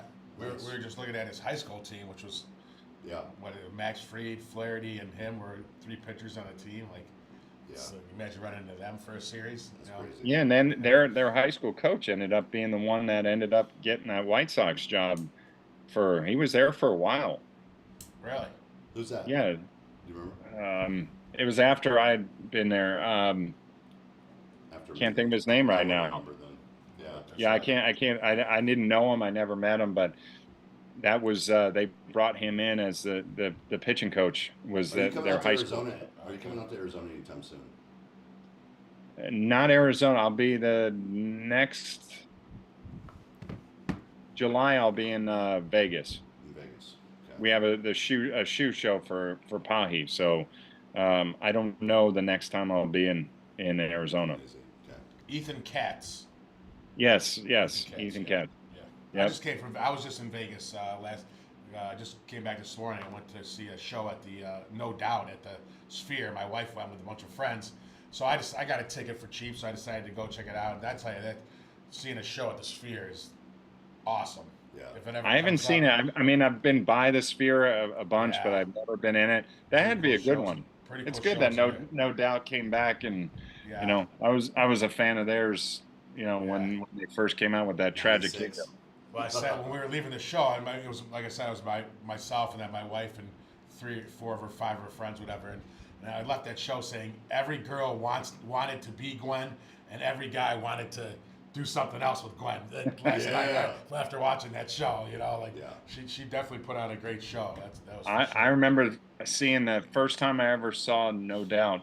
I called a buddy of mine who was a big time music manager, and I said, "This girl is going to be an absolute superstar." Yeah. And the comment was, "Yeah, they're all right," that type of thing. So to this day, I still remind him. Remember what I said? Yeah, that's for sure. Classic. That's for sure. Did you do any tag team at all with the Demon? I did. Norman Smiley, I think I did some tags with him. Then we had the Dark Carnival, where it was Vampiro and Muda and me.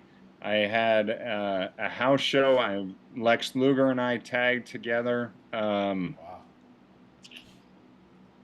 I can't remember. I don't think Sting and I did any tag stuff, but I will tell you, Sting was by far my favorite to wrestle against. He taught me more in that ring about literally calling the spots in the ring, and took me out of my comfort zone in Evansville, Indiana, and did not plan anything and said, just listen. And I had to listen to him call the entire thing in the ring. And it was incredible. That was such a huge learning experience for me, because, when you're young, you try to memorize everything. You start getting into 10 to 15-minute matches.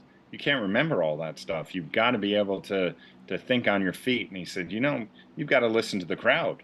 If the crowd's not getting behind you, you got to switch it up. And he goes, if you memorized everything, you can't switch it up.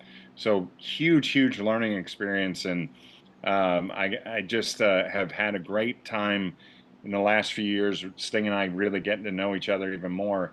And he watched the documentary and left me a 3-minute message. And it was incredible going over my dad's whole documentary. He was floored, and he's a very spiritual guy. And he said, watching a documentary about a man in that business and still to have that spiritual side and to hold his values in a business like that, he goes, I have a ton of respect for. Yeah. That's awesome. I don't want to give away too much about the documentary so people can watch it, but that was another cool thing that I thought when they were just how your dad, they talked about it wasn't always baseball that was the topics of conversations. It was just being life and being a man and those sorts of things. So Yeah. Again, make sure you guys check out the documentary, A Wonderful Baseball Life. It talks about Jeff Torborg and the family and all this. Again, if I'm a lifelong baseball fan, and there was so many cool stories and things in there that I never heard or knew of. And I lived in Chicago for a long time, and obviously knew Jeff Torborg as the manager of the White Sox. And so when I saw the documentary, it's cool to just see all these stories that you really you may not have heard. Yeah. I've got a couple quotes that I absolutely loved. Was Buddy Bell's quote, like things that stick out. Buddy Bell said, Jeff Torborg was the perfect combination of kindness and toughness. And that just resonated with me. Like, man, you want to encapsulate his, dad right there in the baseball world. That did it. But then Jeff Schaefer, who is one of the toughest.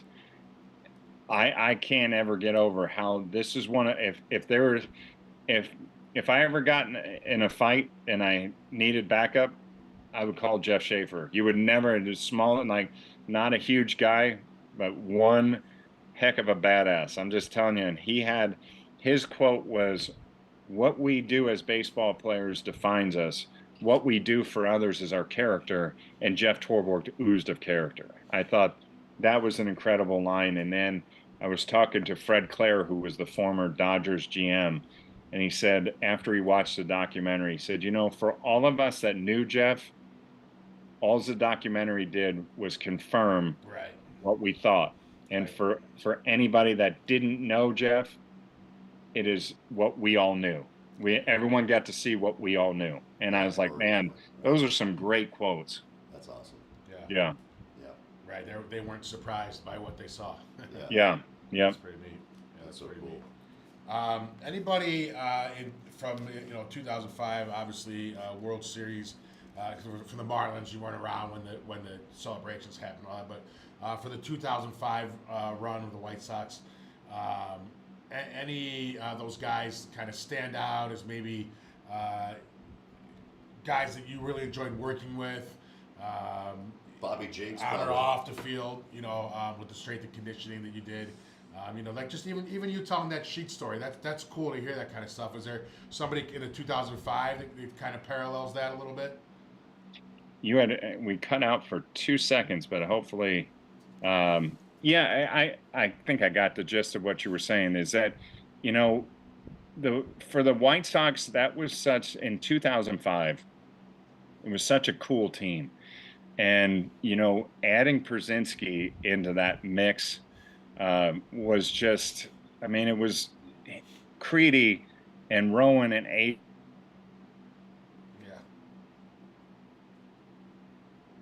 Canerco.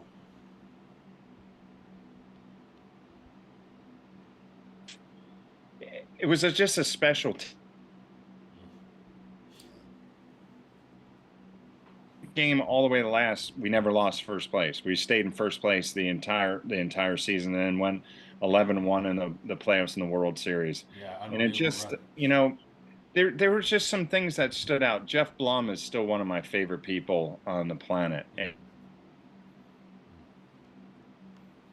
Blum had a big home run. I think we were playing the Cubs. No, Detroit. We were playing Detroit at the end of the season, and there was bases loaded, and I think there was one out, bases loaded, and they pinch hit, and Blummer hits a ball back to the pitcher, home to first. They're out of the inning. We ended up losing the game, but because of the percentages, we ended up clinching anyway. So we knew after we clinched on a loss. But I waited for a little bit, and the game was still going on. Blummer's feeling terrible about what just happened. A big opportunity, and like I said, just a tremendous human being. And I went up to him and I said, Blummer, I said, I got this after you just did this. I gave him enough time, but I said, I've got a weird feeling. I said, that wasn't your moment. I said, you have one huge moment in this. I said, just trust me. You've got one huge moment in this. And he probably was in his head going, yeah, you're full of crap. Just leave me alone. Right. But I ended up, after he hit that home run in Houston, I made one comment to him. I said, well, there was, what I said was this one sentence, kind of one line. I said, well, there was your big moment. And I said, you went from a footnote to a headline, didn't you? And that was the end, because I was like, that was his big moment. And now he's got a statue. There's a statue of him outside. He's part of that big statue of the '05 World Series of him hitting that. I mean, just some of those cool moments of remembering, like seeing Steve Perry from Journey was hanging out in the clubhouse with us before the game. Oh man, that song. I've been a Cub fan my whole life, man. So that song, when I still hear that thing, it drives me nuts. But that was yeah. was Persinski. That was Persinski, Rowan, and Creedy.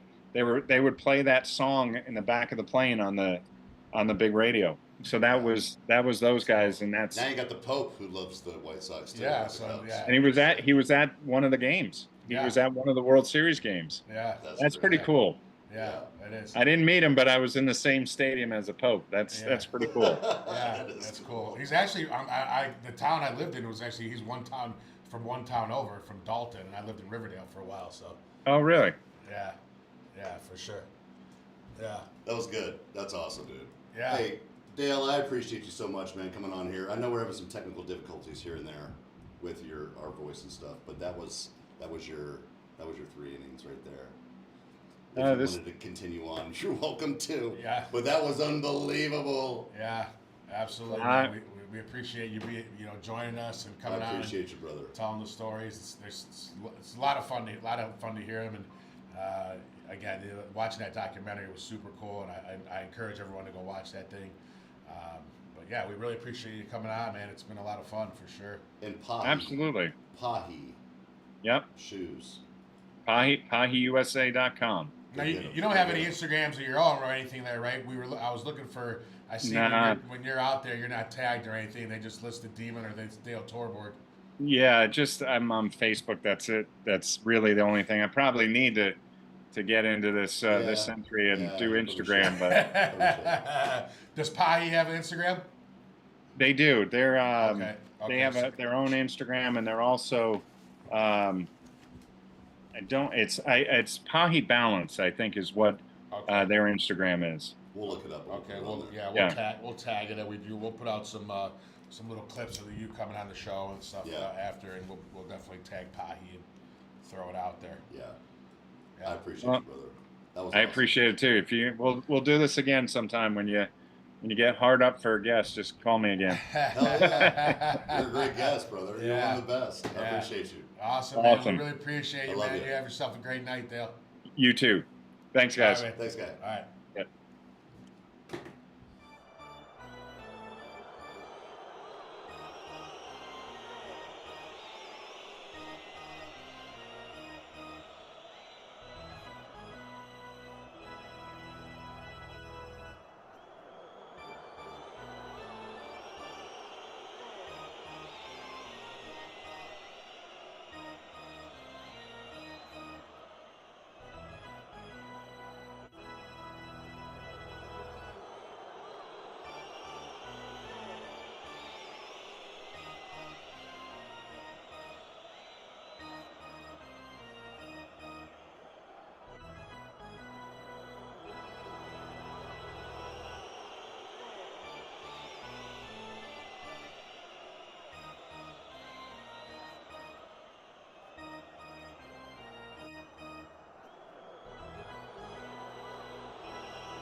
All right, guys, we're back here. Top 7-3 Padres. Just a great shout out. Brian stepped out to grab a drink. He's going to be right back. Shout out the Demon, Dale Torborg, for joining the show tonight. I mean, how awesome was that, guys? Crossing over. I'll bring it up once Brian gets back in here. Crossing over into the wrestling world. And again, that documentary, guys, the documentary, we'll put a link to it in the show comments. A Wonderful Baseball Life. Jeff Torborg just was talking to Dale here off air real quick, and mentioned to him just being a lifelong Cub fan. And the way it goes when you're in Chicago is if you're a Cub fan, you cheer against the White Sox. If you're a Sox fan, you cheer against the Cubs. That's just the way it is. And I just told him that I feel bad for all those times that I cheered against his dad, because watching that documentary and doing some research on the guys before Dale came on the show tonight, you just realize how great of a man Jeff Torborg was. And the Torborg family is a great family, great ambassadors for baseball. And you know, the apple didn't fall far from the tree with Dale the Demon Torborg, that's for sure. So a lot of fun talking to them. 7-3 here, Pods, top of the 7th. And again, another cool brush here is, 2 weeks ago, we had on Grilly, who, while we're watching the game, we saw Andrew McCutcheon in the game. Grilly and McCutcheon played together. Last week, we had on, last week we had on, who the hell we have on last week was, let's see, it was 2 weeks in a row that we had, last week we had Bruce Chen, and while we're watching the game, somebody that Bruce Chen had played with was also playing in the game. So we had 2 weeks in a row that we had our guest had a former teammate playing in the game. Yes. And then today we have on Dale the Demon Torborg, who worked with Gavin Sheets when he was with the White Sox and his 2 bombs. So we should have made him our pick to click for the game. We should have. That would have been. Yeah. That would have been unbelievable. Yeah. That's why it's such a rarity of the pick to click do something. Right. Who was the person that Bruce Chen played with, and they were still playing in the? Oh, that was the catcher for the Royals. Oh yes. Yeah. You're right. Yes. Which is Perez. Salvador Perez. Salvador Perez. Yes. Absolutely. But see, So, then we learned that, dude, the Demon had also somebody else, the starting pitcher for the other team. Oh, Giolito. Giolito. Yeah, Giolito. So yeah, absolutely. There's probably like other guys we don't even know about that he just knows that he played. Oh, yeah, right. He helped Absolutely. train. Absolutely. The one thing you talked about was the grip strength, and I think that transcends into anything, even life. I think the longer you live longer. So I've actually, when I go to the gym, I do the hang things. I can't do a minute on, minute off like Leaping Lanny Poffo or Randy Savage. But I can do 20 seconds. By the and way, Dale Torborg's, voice when he does, Leaping Lenny Poffo and the Poffo family. He did Randy Macho Man Savage. Dude. Right on. Unbelievable. Yeah. Yeah, brother. Yeah. God. Dude. What a cool guy, man. That is so cool. Cool dude. Yeah. We could have another whole show and probably talk about brand new stuff. We haven't even talked I about agree. it. I agree. And and like him, like Grilly, when they get off, they both said, hey, let me know. And It'd be great one day, Eric, to have a round table oh yeah, that'd be cool. of our best guests. Okay. Dale Torborg, Jason Grilly, Yeah. a couple other dudes. Favre. Bruce Chen, Yeah. probably should be in there as of Bring right them all now on. for sure. Bring them all on. Yeah. We'll have Donnelly and B. Nelly slide through Donnelly. here. Yeah. I mean, we've only had so many guests so far because we just started. Yeah. So And they've all been everybody good. would be invited. They're all invited. Maybe after like 20 years, we could talk about the bests. Yeah. And again, so I was saying when you had stepped out here to grab the drink or whatever, just shout out to Brian for these guys. Like I said, he's the talent booking here, and just been doing a phenomenal job of getting these guys on. I mean, we just had, 3 weeks ago a 17-year major league. Our first week we had a 16-year major leaguer. A couple weeks ago, 17-year. Last week a 15-year major league vet, and then this week we had a strength and conditioning coach for 20 years. And WCW wrestler. How about that, crossing into the wrestling world? It's crazy. It's pretty cool. It's like it's made me feel so good because Eric and I talked about doing this a long time ago, and then I had a cup of coffee in the big leagues back in 1999. We always kind of giggle about it and stuff like that, but to hear everybody's response back to me is like a blessing to me, and it's like a really good feeling, and it's made me feel very good. So, well, and it's like I think it's like kind of we touched on a little bit with the demon was the fraternity that you know, and it's pretty cool, man. It's everybody's so definitely cool and willing to give their time. Right. Yes. So Right. it's awesome. How about Gavin Sheets here now? Another a double. So How he about got that guy? 10 total bases today. Good Lord. Wow, another RBI. Gavin Sheets 8, Seattle 3. Right. Ha! There's my pick to click. Yeah, you don't care. He didn't even run. They now. You know what? He's like, you know what, Gavin's I got should us. never have picked him as my pick to click. Gavin's got us. Don't worry. Yeah. That's cool. funny. That is cool, Gavin Sheets. That he's. Yeah. We'll have to see next week who I guess is going to be in the what kind of ties into the lineup they have. Make that our pick Who's to the game? click. Who's the game next week? Let's see. They did flash it. It was Angels and Ooh. Angels and Maybe Royals. we get maybe? Spire on here. Hey. Yeah. Spire's funny with his dad.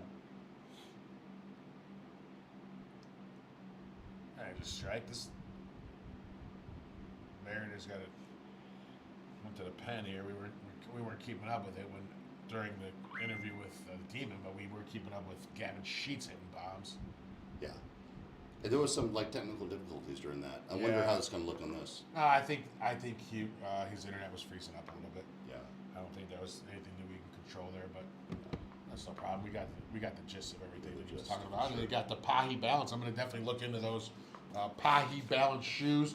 Again, BBB10 is Yes. the Demon's For discount code. for everyone out there in the world, BBB 10s for the BBB10 discount. for that discount.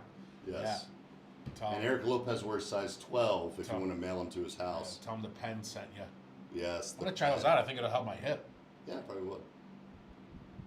There's a little spike piece. A little spikage.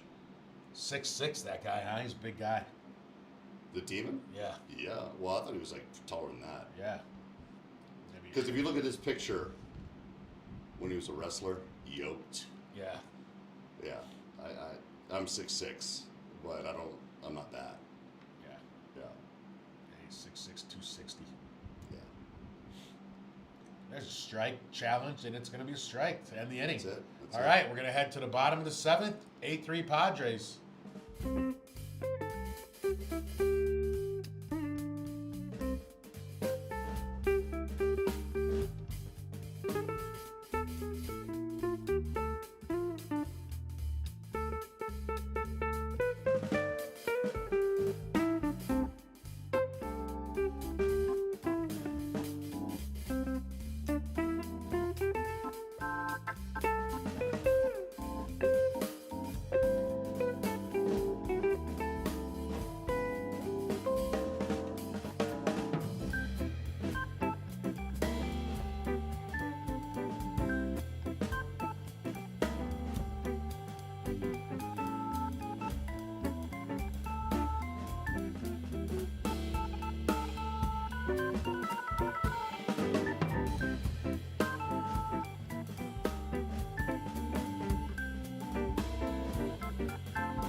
right, so we're back here. Bottom 7, Give me some noises. 8-3 here.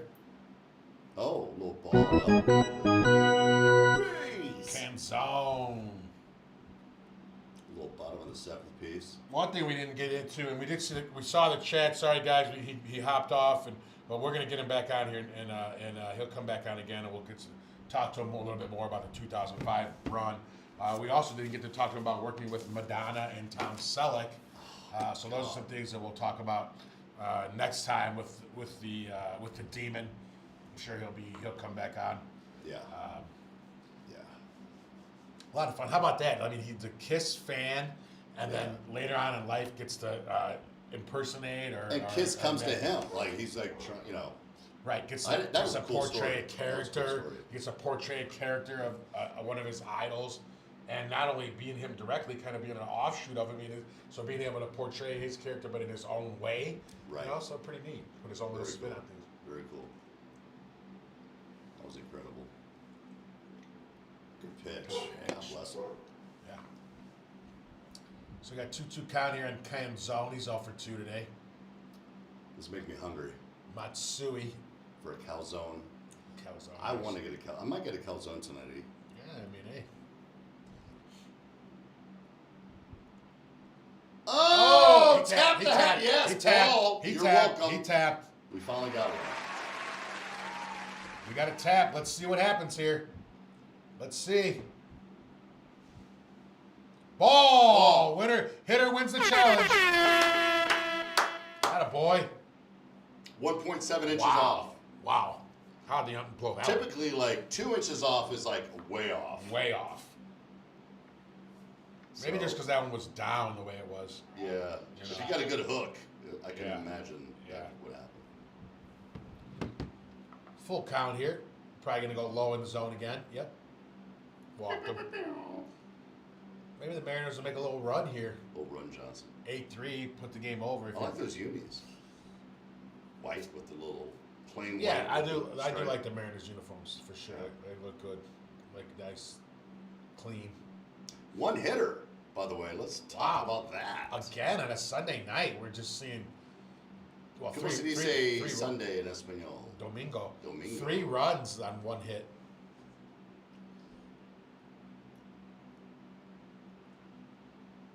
Don't tap it. Don't No, tap it. no. That was a strike. Not a boy, kid. Way to hold yourself. Yep. Good control to not tap. Mitch Garver. Don't you like those unis? When you, They're like a cream one. I A really cream like, one? Yeah, I do like that off white. Yeah. Oh, a Ooh. little deep. Ah, cambio. This right here, it'll be a little 0-2 count.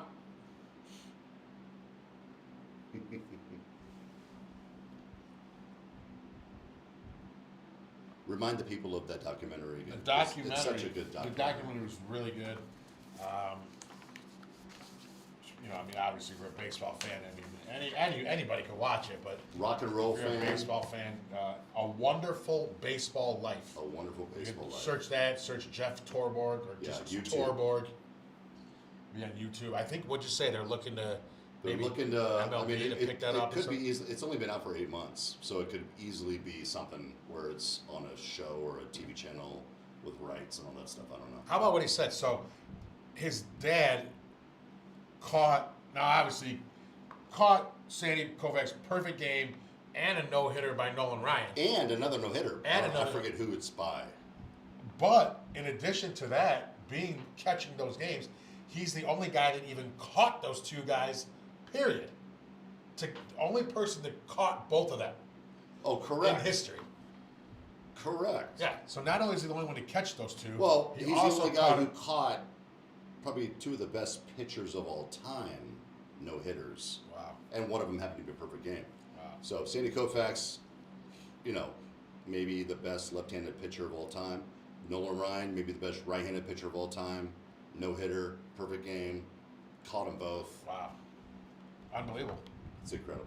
And as a catcher, I mean, no wonder he was a good manager. I mean, Yeah, caught the game. for sure. And if you watch the documentary, you'll watch how his dad got the job with the Yankees, and his wife was on the plane ride. Yeah. Yeah. You that's know, so and cool. he's like, I don't know what to ask for. Right, You know, you got to right, watch the documentary. It's classic. His mom was really. His mom was really good. Yes, at that. Like, she was- sweetheart. Yeah, for sure. Really Oh, cool. she was a Miss America. Really?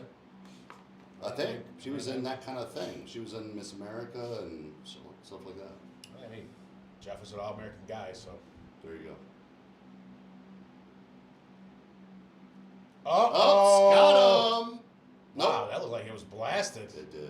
It did. Emerson, major league debut. so Bad the hair. first- Bad hair. Yeah. It's early. It's early.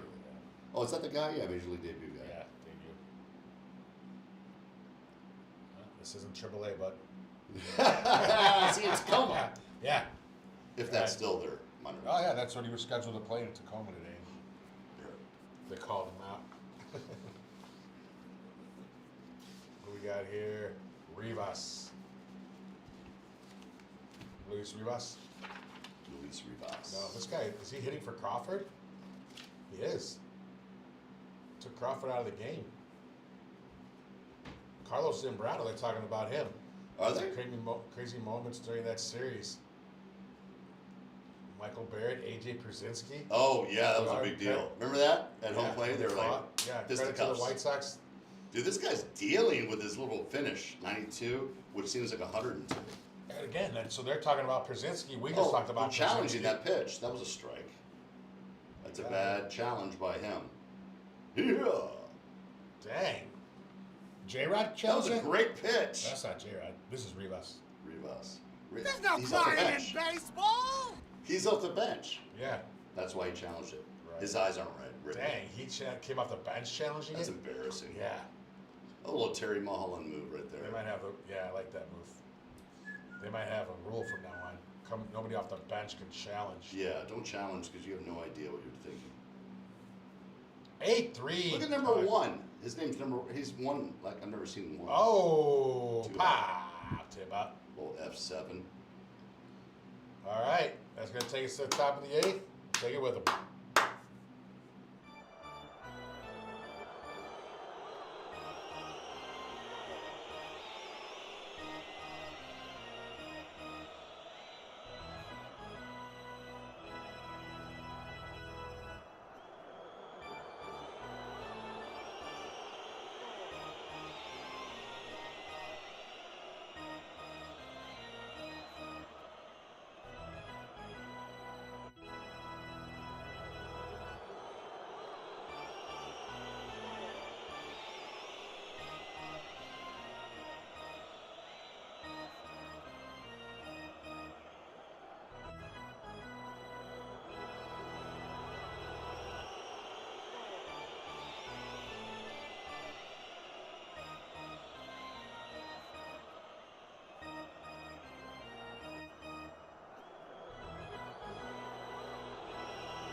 Look at Picasso, Mia.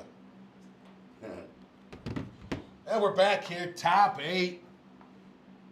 8-3 Padres. Jackson Merrill at the plate. There's Jake Peavy, and then there's your guy Bernetti, Jason My Bernetti. boy. That's not my boy. Ryan Rowan Smith. How'd he get in there? PB's a good dude, though. Yeah. PB pitched in my 1990. When I met Bruce Chen, he started the game for the AA. I see what they're doing. They're kind of actually taking a page out of our book because they had They are. Hosmer last year with Yeah. the Royals, and they got Peavy with the trying to do Padres. that. Yeah. I like that we thought that first. Yeah, I do too. Oh, a little shift Yeah. next week, and then we got Lieber after Cubs times 2, right? Working on the scheduling here for the next upcoming weeks. Yeah. Maybe Glanville, Glanville would be a good one. Tom Bien. Yeah. See what happens. We'll see what happens. So, one down in the 8th here. Ah! As we mentioned, the White Sox will be heading into Seattle to play the Mariners for 3, coming off taking 2 out of 3 for the Cubs. White Sox look really good. A lot of fun with the young team, plays with some energy.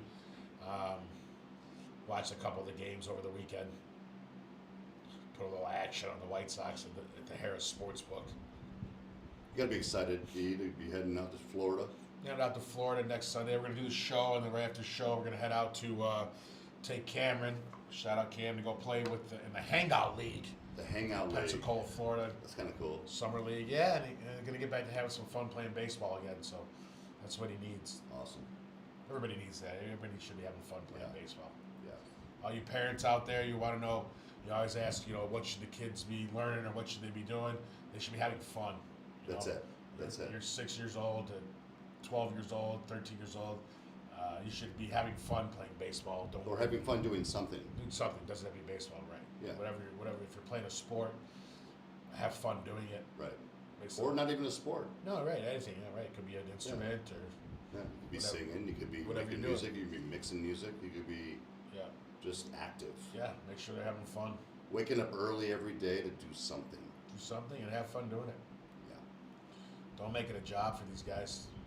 Yeah. Becomes a job rather quickly when you're good at it. It does. Then it becomes hard. Then it So becomes- imagine as a kid trying to have that as a job. It's Right. like, Right. 2 down here in the 8th. Padres are going to head back home and face the Dodgers. 20-year-old kid here making his major league debut. Got scratched from the lineup today in Tacoma. Sent up to Seattle to play. Didn't even have time to cut his hair. How about Dale, man? How he's hanging out with the guy who hangs out with George Clooney. And, I know, Dale. yeah. All right, they're going to make a pitching change here. I can't believe we didn't even talk about his acting with like Man. Madonna and Call him back. Get him back on the show. you know what? Let's go. Bring him back out for the 9th. One time when the Sox are on, we'll get him out here. So they went to commercial here. We're going to stay here and just chat it up a little bit. Yeah. Appreciate you guys for watching the show. Make sure you hit the like button. Make sure you're subscribing so you get the updates on when we go live. We're going to keep on bringing on the guests. We're going to have another great guest next week. Don't know who it is yet, but I know it's going to be a good one. All right, set that out. Let me Next do week this. is what we say, Angels, Rangers. Seen a lot of the Rangers on Sunday nights. Seen the Mariners. I think it's the second or third time. Seen the Braves once or twice. The Indians, the Guardians. Seen them a couple times. But it looks like they'll be mixing it up as the season goes. There's a 5:30 start in 2 weeks. The Cubs Cardinals. Let's make sure we A pay little bit, attention to that. little bit later. I'll be getting back from New York actually that morning or that afternoon, just in time for the show. I'm gonna head out there to watch a little Cody Bellinger. Ah, Yeah, so we're gonna go see we gotta him. get him on the show. We're gonna go see him. Yeah. What can you do? What kind of magic can you pull? Yeah. Well, we'll have Clay on, and then Clay can show him his appearance. Hey Dale, we didn't even talk about you being in like the movies with Madonna and who else? Tom Selleck. Tom Selleck and Tom Hanks. Yeah, he was in the. So we got lots more to talk about. We'll get you back on here soon, kid. He was in the League of Their Own. There's no crying in baseball! Little demon action. How about that? He on the plane with Hulk Hogan and I Macho know. Man Savage. And Leaping Lenny Poffo. Leaping Lanny Poffo. That's so cool. You do probably listen to this, I hope. Aker. He'd like those stories. He would. He's a Sox fan, so Yeah. he should be. He definitely should be listening. Dan Aker, if you're out there, holler at your boys. Yeah, and a happy early birthday to Jake. Tomorrow's Jake's birthday, so Oh. happy early birthday. Happy boy birthday, Jake. I don't know how old he is these days, 23 maybe. Something like that, fighting hockey player. Domingo Gonzalez, Sunday Gonzalez on the hill. Sunday Gonzalez. He should pitch really good right now. Oh my God. It's his this is his day. Yeah. That's exciting. That's Eric, that's great. Give yourself something. Solid. Here we go, Sunday. Climbing the ladder with a slider. Yeah, he did. I'll say his hat's a little too small. There he is. He pushed it down a little. Let's see. I mean, he got something under his hat or something? Yeah, a lot of them have do-rags. Yeah, nowadays, something, like right? that. It's weird. Little kind of slinging it. A Easy little bit. sling, 92 in the black. Yeah.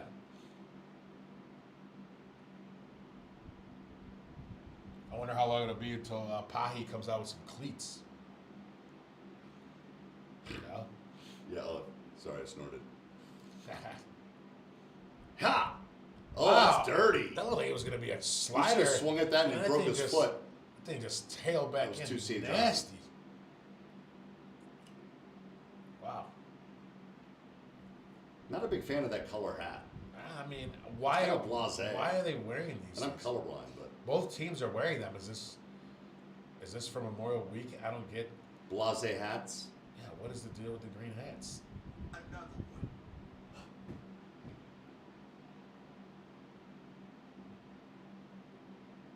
All right. No, Spire can't do it next weekend. That's okay. I'll keep working. Yeah. Look at Gabe losing Gabe Spire and Matt Brash. Right when we say Spire, it shows it on the screen. I love that. That's crazy. Serendipitous. Yeah. Yeah. Wow, they're talking about Gabe Spire. Is he in relation? No, not. That's probably him right there. I think it is. It probably is. No, it is, actually. yeah, for sure. You're right. Yeah. Oh, there. I thought we were gonna have a F5. Give that man a contract. Nice hat. Yeah. Is it cold? I mean, this guy's cold. I don't get it. Kirby, Gilbert, and the fellows woo out there. Yeah, Mariners do got a pretty decent pitching staff. They were good last year. I don't know. Nasty pitch. No more shadow to deal with. So. I just sent Dale that message about Tom Selleck and Tom Hanks and Madonna. Well, that's... I'd love to get Dan Marley on the show too. Damn, that'd be good. For sure. You could talk baseball. He's been hard to get in touch with lately. You could talk baseball. Yeah. Central Michigan. Yeah, he's a little Central Michigan guy. You know who else went to Central Michigan? Who's that? Antonio Brown.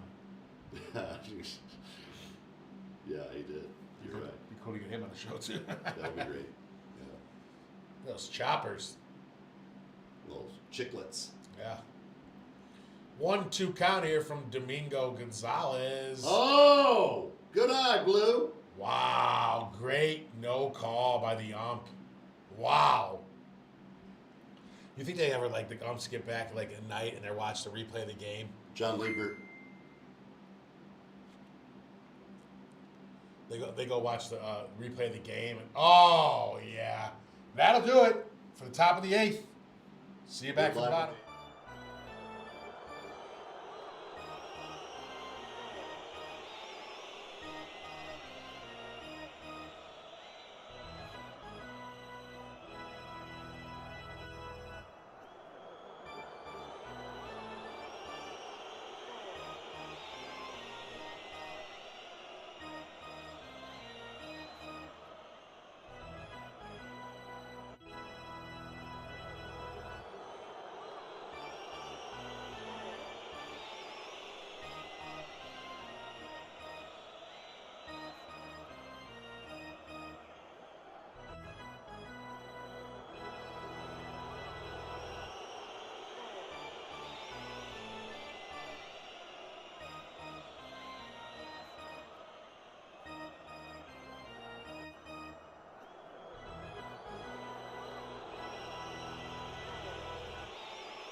right, we're back here. Bottom of the eighth.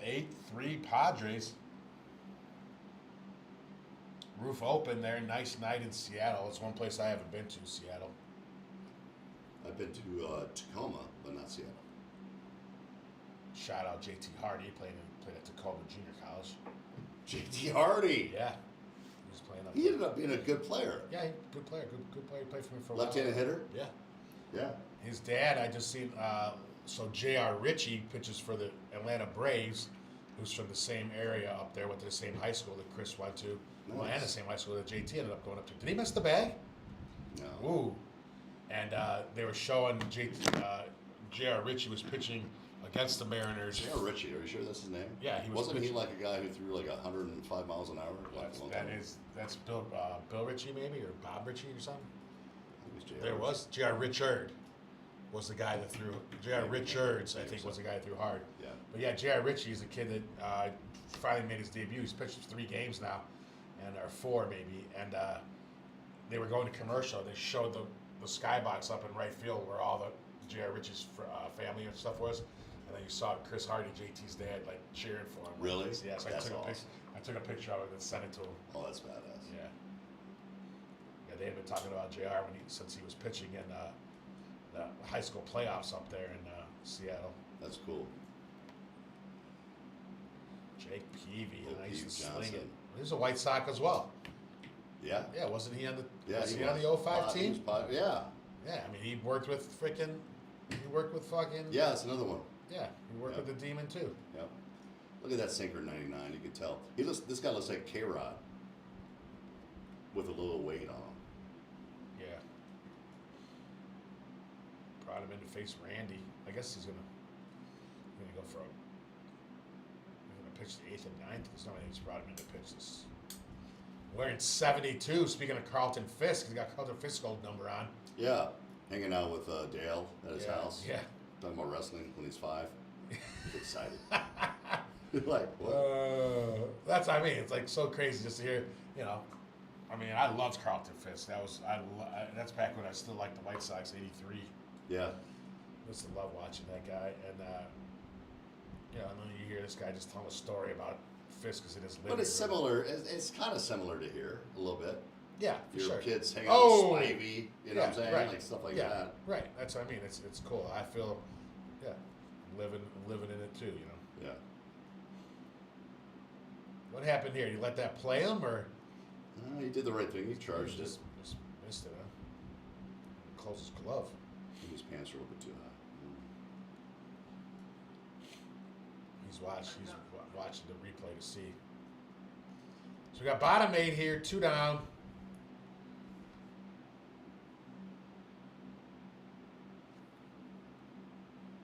My mom. Ref Snyder. My mom says we'll be going to bed shortly, but want to congratulate you and Eric on another good show. Jonna, thank you very much. Yes. Great Love to you, hear. Mom. Great to Have hear. a good night's sleep tonight. They're going to be up tomorrow for the plumber. Oh, All that jeez. stuff in the floor going Yeah, on. that's a mess. That's a mess. What, they spring a leak then or something? Is that what happened?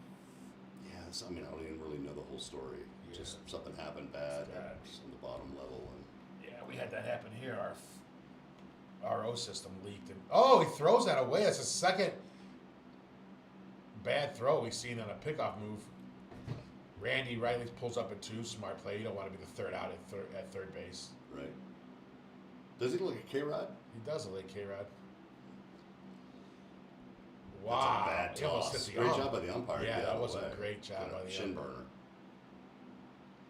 Look at Tatis's hair flowing in the wind, popping bubbles. Life's good. I'm making $190,000 this game. Now here's a question. You might not know the answer to this one. I want to have that in my ear just so I can do that. Yeah, that's cool. We should do that here. Do the umps wear cups? Probably. Think so? Well, but players should use cups too, and I don't They think all probably of them don't. do. They probably don't. I didn't don't wear a think cup. any do. I didn't No, wear a I cup. mean, I don't. You know, from what I know, a lot of these kids Why in high didn't I school wear a stuff- cup? I should have, but I You didn't. would think. I mean, I just didn't. But think I I'd don't get think- hit, and luckily I mean, I didn't. the catcher has one on, and the home plate umpire has to have Yes. one on Yes. for sure. Yeah. But I mean, if I'm a field ump, I guess I just rely on myself to get out of the way. I played baseball with a guy in college who got hit. He had a cup on, line drive, metal bat, right? I'm not going to say his name, but if he's listening, how you doing out there? Yeah. He gets hit, and his right testicle blows up Oh, my God. because the cup was like too big, and when he got hit with the line drive, the side of the cup hit him, and it blew his right testicle up. Man. Yeah. Think about that one over the break. Yeah.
All right, here we go. Top 9. Tatis going to step in.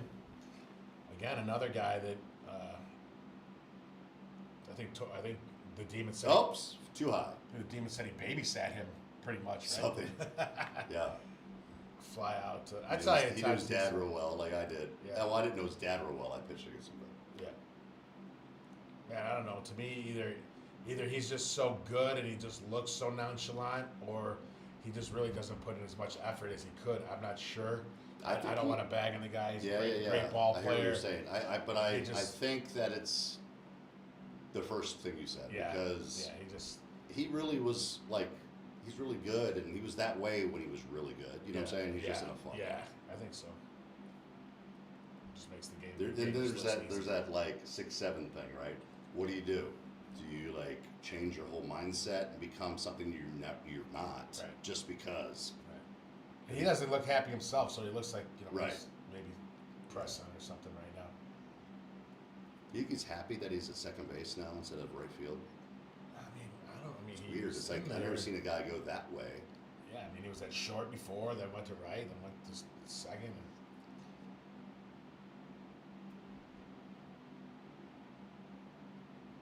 And 0-2 count here. Padres up 8-3. He doesn't even look like he's. Oh, hair of the day. And he's definitely Hair of the there it day. is. He's gonna take the award. He's flaunting it, guys. He really wanted it, even though he flew out to left. He's showing us right now that he has got He the was best also hair. like, I got. Yeah, that's what I was waiting for. Yeah. There's strike 3. Shit.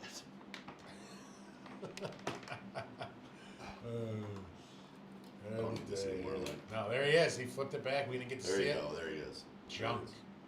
Well, they're sure. I mean, the numbers are showing. His numbers, everything's still good. I mean, Yeah. Little Yes. junk headband. junk. Yeah, you got junk. Bubble pop. He knows he's on TV. Yeah, Good he's job. looking cool. He's looking super cool. He knows he just won the hair of the game. Hair of the game. He doesn't know that. I love it. Hair of the game graphic. Gonna put that on the list. I wonder if we should post that stuff. Hair of the game. Yeah, Something we're like gonna 100%. Once we're gonna start, that's gonna be a new thing. I mean, absolutely. Hair that. of the game. Goodbye. By the way, is this Gavin Sheets? Oh, Yes, let's 3 go. for 3, 2 bombs and a double. Come on, Gavin. I think a walk as well. He's got no hair. Show him what's up. No hair, but he's got a hell of a handshake. I can tell you that. Ha! Oh, that was a good one to swing at, Gavin. You know that. That's okay. Good take. Good take. Now he's gonna. I mean, he goes 4 for 4, or he goes 3 for 4. He goes 4 for 4. An incredible day. Can he go 3 bombs? Oh, 3 for 4. good Still eye, a great kid. day. 3-1 count. You think they're talking about? You think he's just thinking right now? Strong grip. The demon told me. The demon told me. 3 bombs for the demon tonight. Oh. Good eye. He's seeing it well tonight. He is seeing it well. He's dialed in. Gavin Sheets is dialed in. Yeah. He's my guy now. Yeah, he is. Me too. After the whole conversation with the demon, that's Yeah, hey, for sure. You learn about Right. people from people. Right. Right. I'm a fan. I'm a fan too. Gavin Sheets. Yes, for sure. Gavin Sheets fan. I like the last name Sheets. I like it. Machado.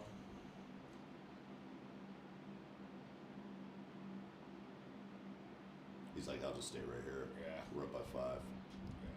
No need to push anything. Here's my pick to click. He's Yeah, 1 the for 4 double. with a double. Double in a Now, if row. he goes 2-run yaya, he's hitting 184. That's crazy. Look at the Shot. umpire's hat. That's gnarly. Yeah, It looks man, like I don't know booger. What are with these? Is it? Let's go booger. It's got to be a Memorial Day or something. Hats. I mean, but that's a week away. It's not even, St. Patty's Day was a long time ago. Yeah, I mean, I don't even know what they're doing. Maybe rivalry week.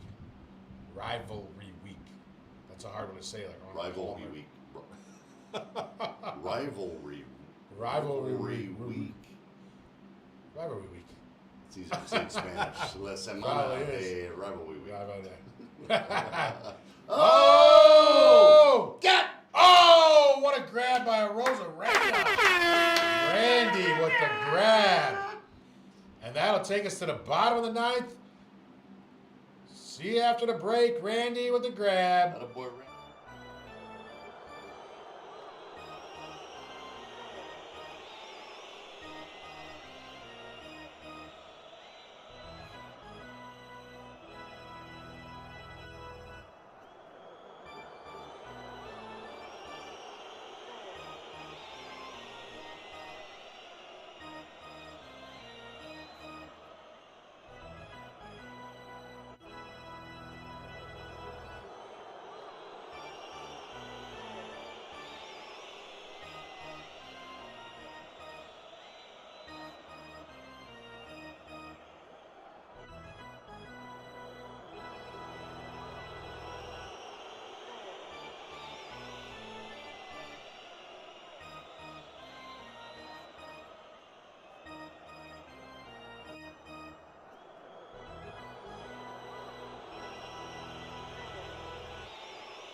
I think it is.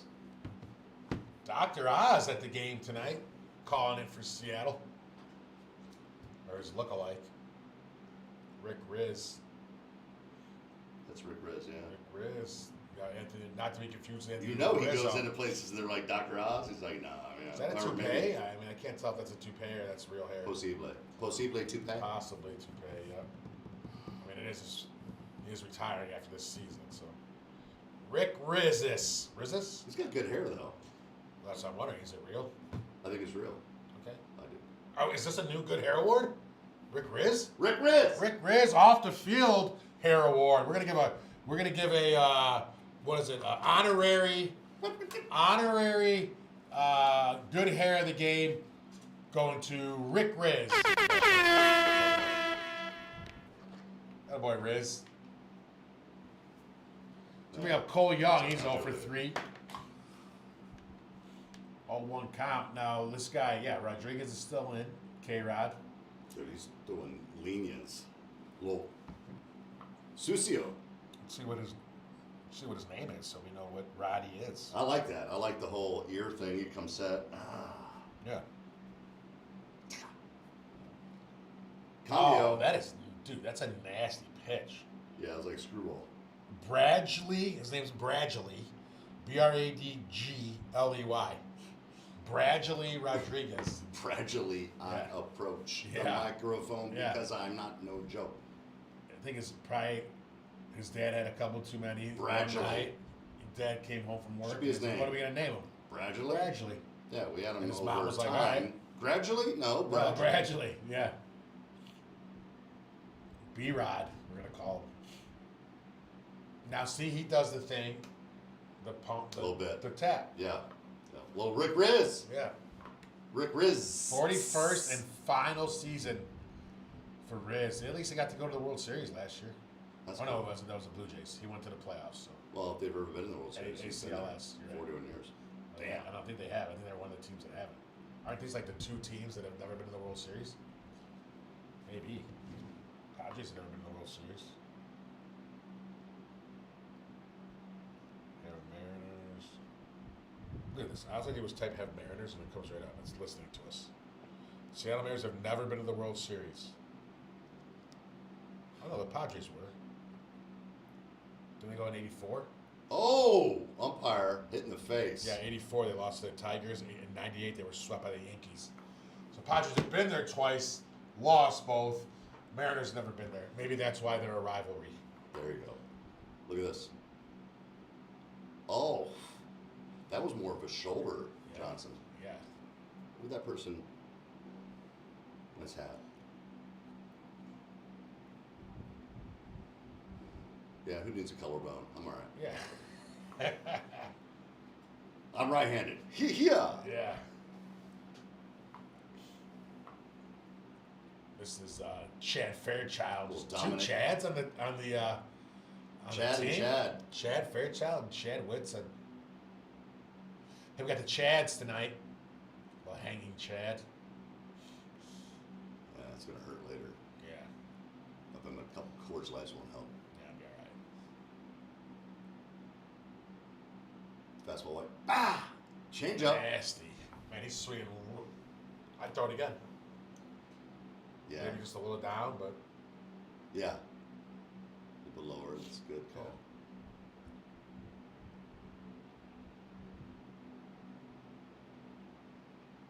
Good call. I'd like to see what his breakdown is on This this. kid's pretty good. Yeah. I mean, he's like max effort, but it looks like it's hard to hit if you throw that combo like that. We've seen some good guys. Look at on that guy's Wow, hat. yeah. Doesn't quite fit his head. We've seen some good bullpen pitching the last couple of weeks. All right, now B-Rod, we're talking him up, and he goes ball. Yeah. Let's see what happens here. What's his first name again? Oh, Bradgley? Bradgley. Yeah, Bradgley. You'll Bradgley figure it out. Bradgley. Overtime. Nasty, dude. Bradgley. Dirty. No, he gave him a look back. You gave him a look back. He did. Yep. He is K-Rod-ish. Look Yeah. at him. With the goggles and everything.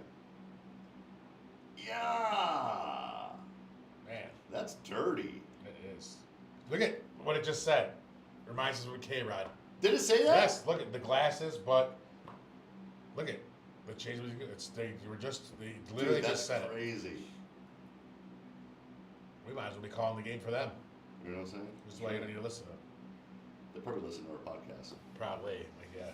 Mitch Garver. If they start giving out a fucking hair award next week. Hey now. Yeah. 1-0 count to Garver, guys. 2 outs, bottom of the ninth. Again, we'd like to thank our guest tonight, Dale Torborg, the Demon. Thanks for coming on.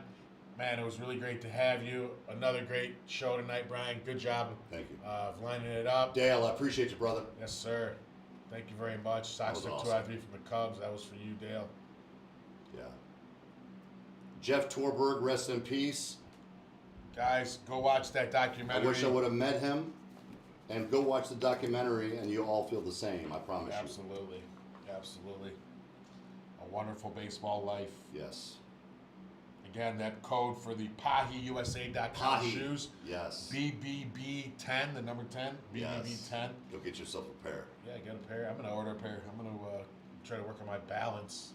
Yes. And it's